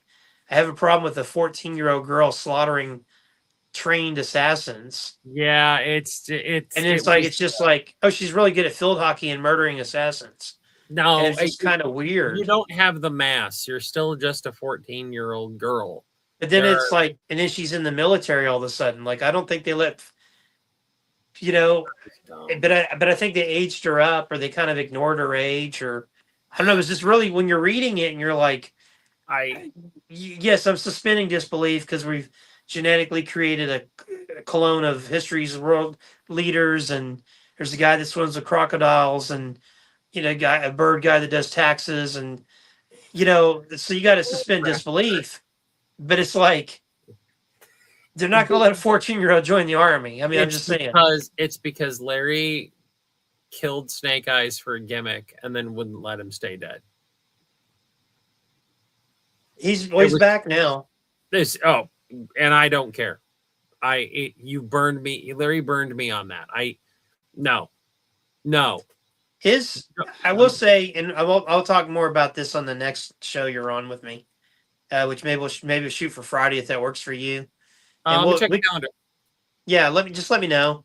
If not, we'll do it. We can do another day or whatever. But there's a marked difference between IDW Real American Hero and Skybound Real American Hero. Mm-hmm. I think he's got an editor. I think a ghostwriter or something, maybe. Because it's better. As long, what you mean? Sneak Peek isn't dead again. I don't. That I have no idea what's going on with that, but that was terrible.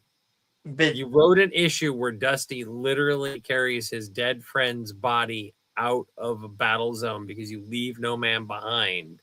And years later, you're like, oh, I didn't remember. I forgot I killed him, so I brought him back.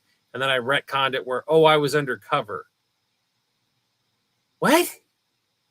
How? So you faked your death in the middle of the battlefield? You're like, oh, this is my moment. I think some of those ideas are from an outside influence that I won't mention because I'm not a fan of that particular person. I think yeah, I don't think a lot of people aren't fans of that person. Yep. But all right. So who's your favorite Joe? My favorite Joe is. I think you know where you're going. Is Battle Force 2? No, Snake Eyes. It's just obvious. Obvious is Snake Eyes, and I have a Snake Eyes helmet. It's part of my Snake Eyes costume. Nice. A cool moment was when Larry came to the shop, go in the back room. He's like, "Is that your Snake Eyes costume?" I was like, "Yeah." And he takes the sword and starts doing all this stuff. Oh yeah, that's right crazy. on my ear, and I'm just like, I'm kind of aroused right now, and I don't know if that's the way I should be when there's a sword by my ear. But that was all pretty cool.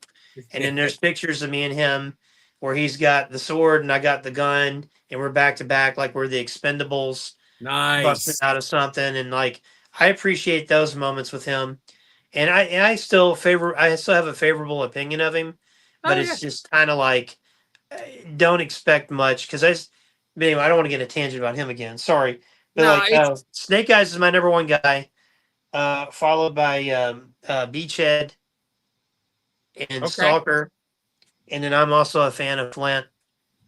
And Spirits up there too. So I mean, like I could.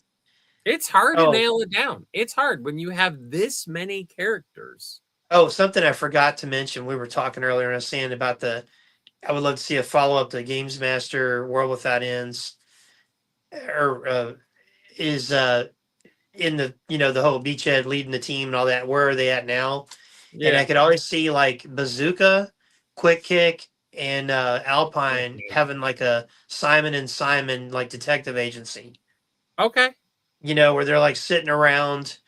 Alpine's like, my man, the phone ain't ever gonna ring. Like, phone's ringing, and then like Quick Kick walks in, like, hey, I got a case for us, guys.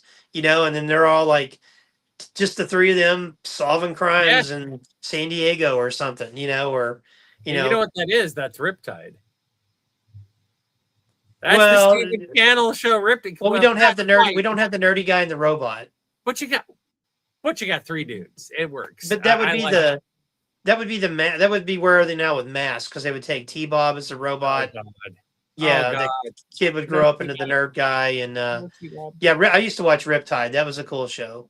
My biggest regret, and I know we need to wrap this up, but I'm looking at my Marauder versions of them that I made up here behind the laptop. The one group that I always wanted to see a comic of, and I'd even written a couple stories in my head over the years about how to do it. We have never properly had the Renegades in comic form. Red Dog, Cool. Mercer, and Taurus. And they get mentioned in Arise the Pentora Rise, right?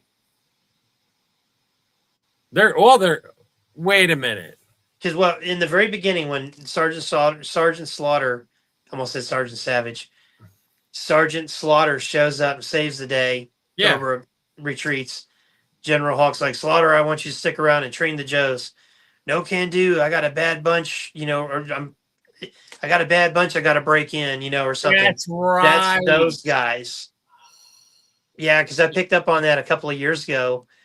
When you watch a cartoon ad nauseum, nonstop, you kind of pick up on things, and I was like, that's the Renegades. I am all in favor of that because to me, they're the Joe version of the Expendables, and that's how I want to see them. They're the off the books group. I mean, literally, Pentagon Pest Control. The answering machine rings. They meet in a warehouse with their handler, and they're off.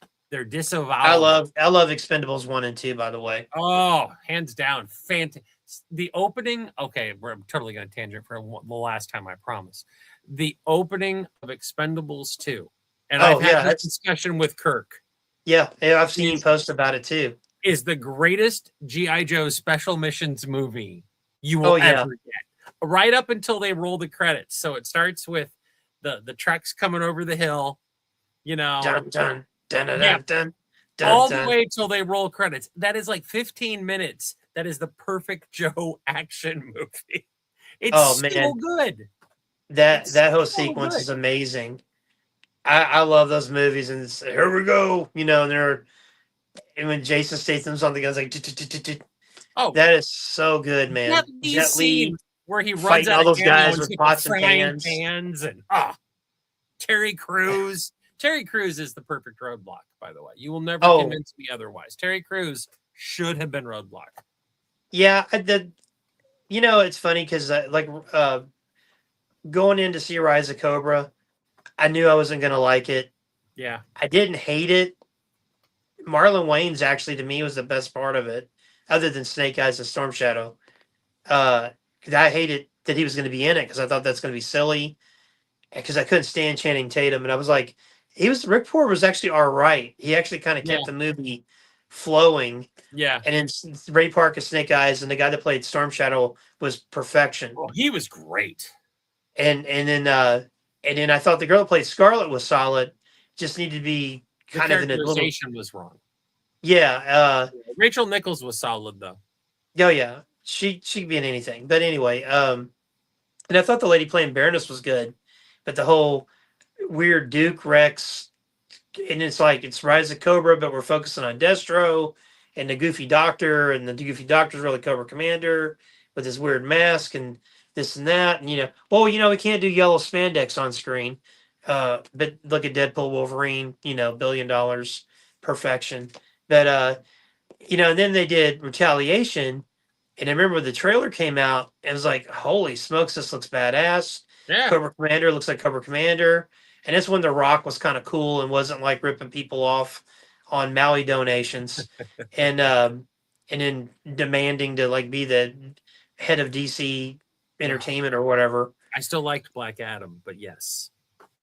You like you just made the Rock's eyebrow go up somewhere, some way. Rock and Kevin Hart are cuddled up in bed, and the Rock just says, "Did you hear that, Kevin? Someone like Black Adam."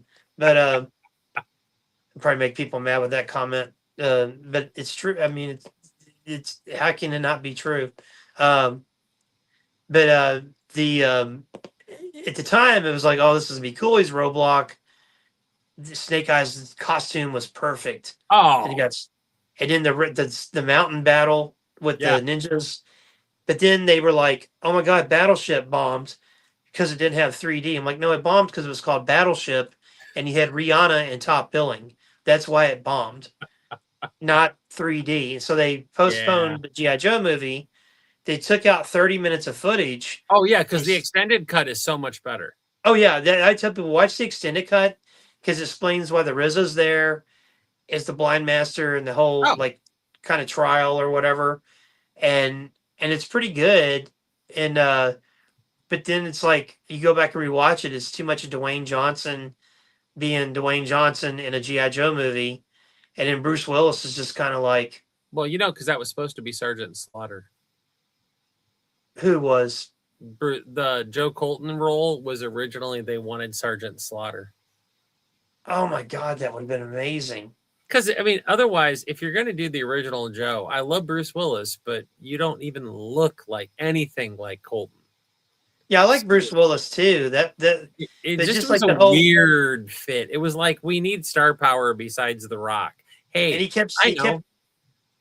kept calling Lady J Brenda and all that, and it was like, and then at the end of the movie, he gives her the respect or something. I'm like, what are we watching? You know, is this like, is this an episode of Jag? Hollywood wanted to fix it, and it didn't need fixing. And then, of course, the Snake Eyes movie comes out, and that's just that was terrible. I sat there, I looked at my buddy, three of us went, and I look over to my buddy Jeremy, and I said, you know, if you pretend this is in an alternate reality, this isn't bad. And that's the first act. And then we get to the middle of the second act where Snake Eyes is a-hole. Because I explained to somebody, I said, imagine you're going to see the X-Men.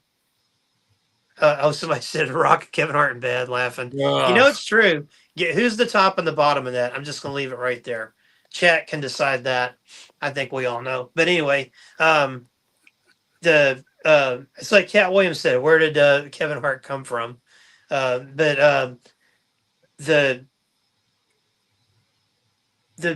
like if you went and saw X-Men and like Wolverine, Cyclops is undercover, saves Wolverine, brings to the X-Mansion.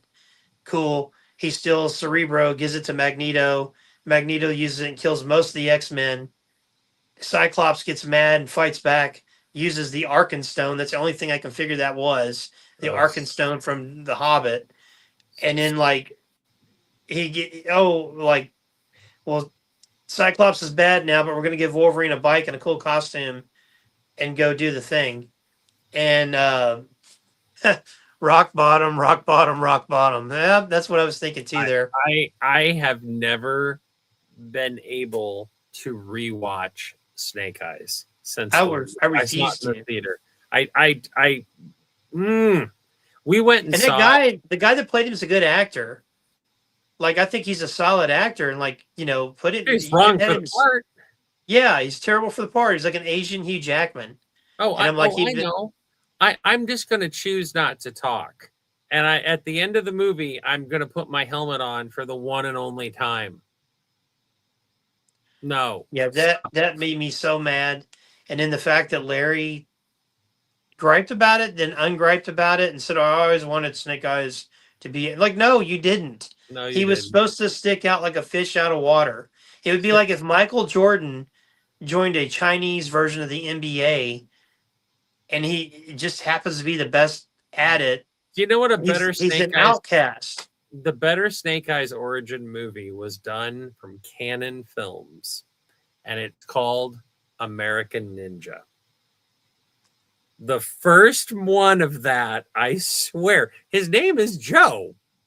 I'm like, holy cow! Like this is essentially Snake Eyes This is a better Snake Eyes movie. And it was done by Canon for probably the catering budget of Snake Eyes Origins. This is kind of unrelated, but a little bit related. It just made me think of something. I was telling the story earlier, and it's related to Marlon Wayans. Marlon Wayans was telling a story. I think it was on Club Shay Shay, and he was talking about how when they did "Don't Be a Menace" in South Central while sipping gin, that it's got that really long title. It's a spoof of Boys in the Hood and Menace to Society. And he said that he wrote the movie and they did test screenings and it was not good. And he said, my older brother, Keenan Ivory Wayne, showed up and told the studio, give me $1 million in 30 days and I'll fix it. And they're like, okay, that's fair. He goes to Marlon and says, Marlon, rewrite the movie. You got 1 week. He goes, what are you talking about? And he goes, I'm going to refilm the whole thing. In a month and for $1 million? He goes, no, for 3 weeks because you're going to take a week to write it. And they rewrote the movie and filmed it in 3 weeks. And that's what we got. And it was a huge hit. Yeah. So it's like you don't always have to spend a gazillion dollars. And like, why would the Snake Eyes movie even have a special effects budget? It's fighting. Why? It's fight choreography. Why are there giant? Yeah, that was. I'm going to leave it there because I can rant on this movie for 2 hours. We'll continue that next time we speak. When we see each other next time, talk about the very end of Marvel, the non-existent years, I guess, and then G.I. Joe Extreme, Savage, Dark Horse Comics, then the potential of Bench Press, and then Devil's Due. Okay. Going in, we'll briefly touch IDW, and then we'll go into where we're at now with Energon, which I think is phenomenal. But and I don't even count the Dick cartoon. I just don't. What? I can't. There was no sequel to Sunbow. I don't know what you're talking about. And I was going to tell you real quick when we were talking about Joes and stuff, and we'll leave it at this. And this ties into Devil's Due in a way. The very last episode of G.I. Joe, season 2, final episode, like episode 26. Creep into your tent at night or something. Into your tent, I will silently creep or something like that. Yeah, yes. Something like that. It's Cobra. The Cobra Commanders created the coil. Yeah, they were setting up new stuff. And there's freaking Destro with him. And I'm like, bitch, you were like the one that was like, we need a new leader. And I think Mindbender might have been there too. And I'm like, I got to rewatch it because I can't remember if Mindbender was there. It's all the people that threw him to the wolves in the movie. Yeah, they're all like, oh, you were right. But what's cool is he's up on stage giving a speech, and you see over his shoulder in the background is Storm Shadow standing there like this. And I was like, that is badass because that's his job. Yeah, like anytime I set up using him. Yeah, I'm like, that's what he doesn't speak. He might have a speaking role. I can't remember. Maybe he knocks out cross country or something. But I don't even think about that part of it. I'm just so enamored with that part there where all these followers of Cobra Commander are there. And he's like, hey, we're going to do this. We'll make Cobra great again or whatever he's saying.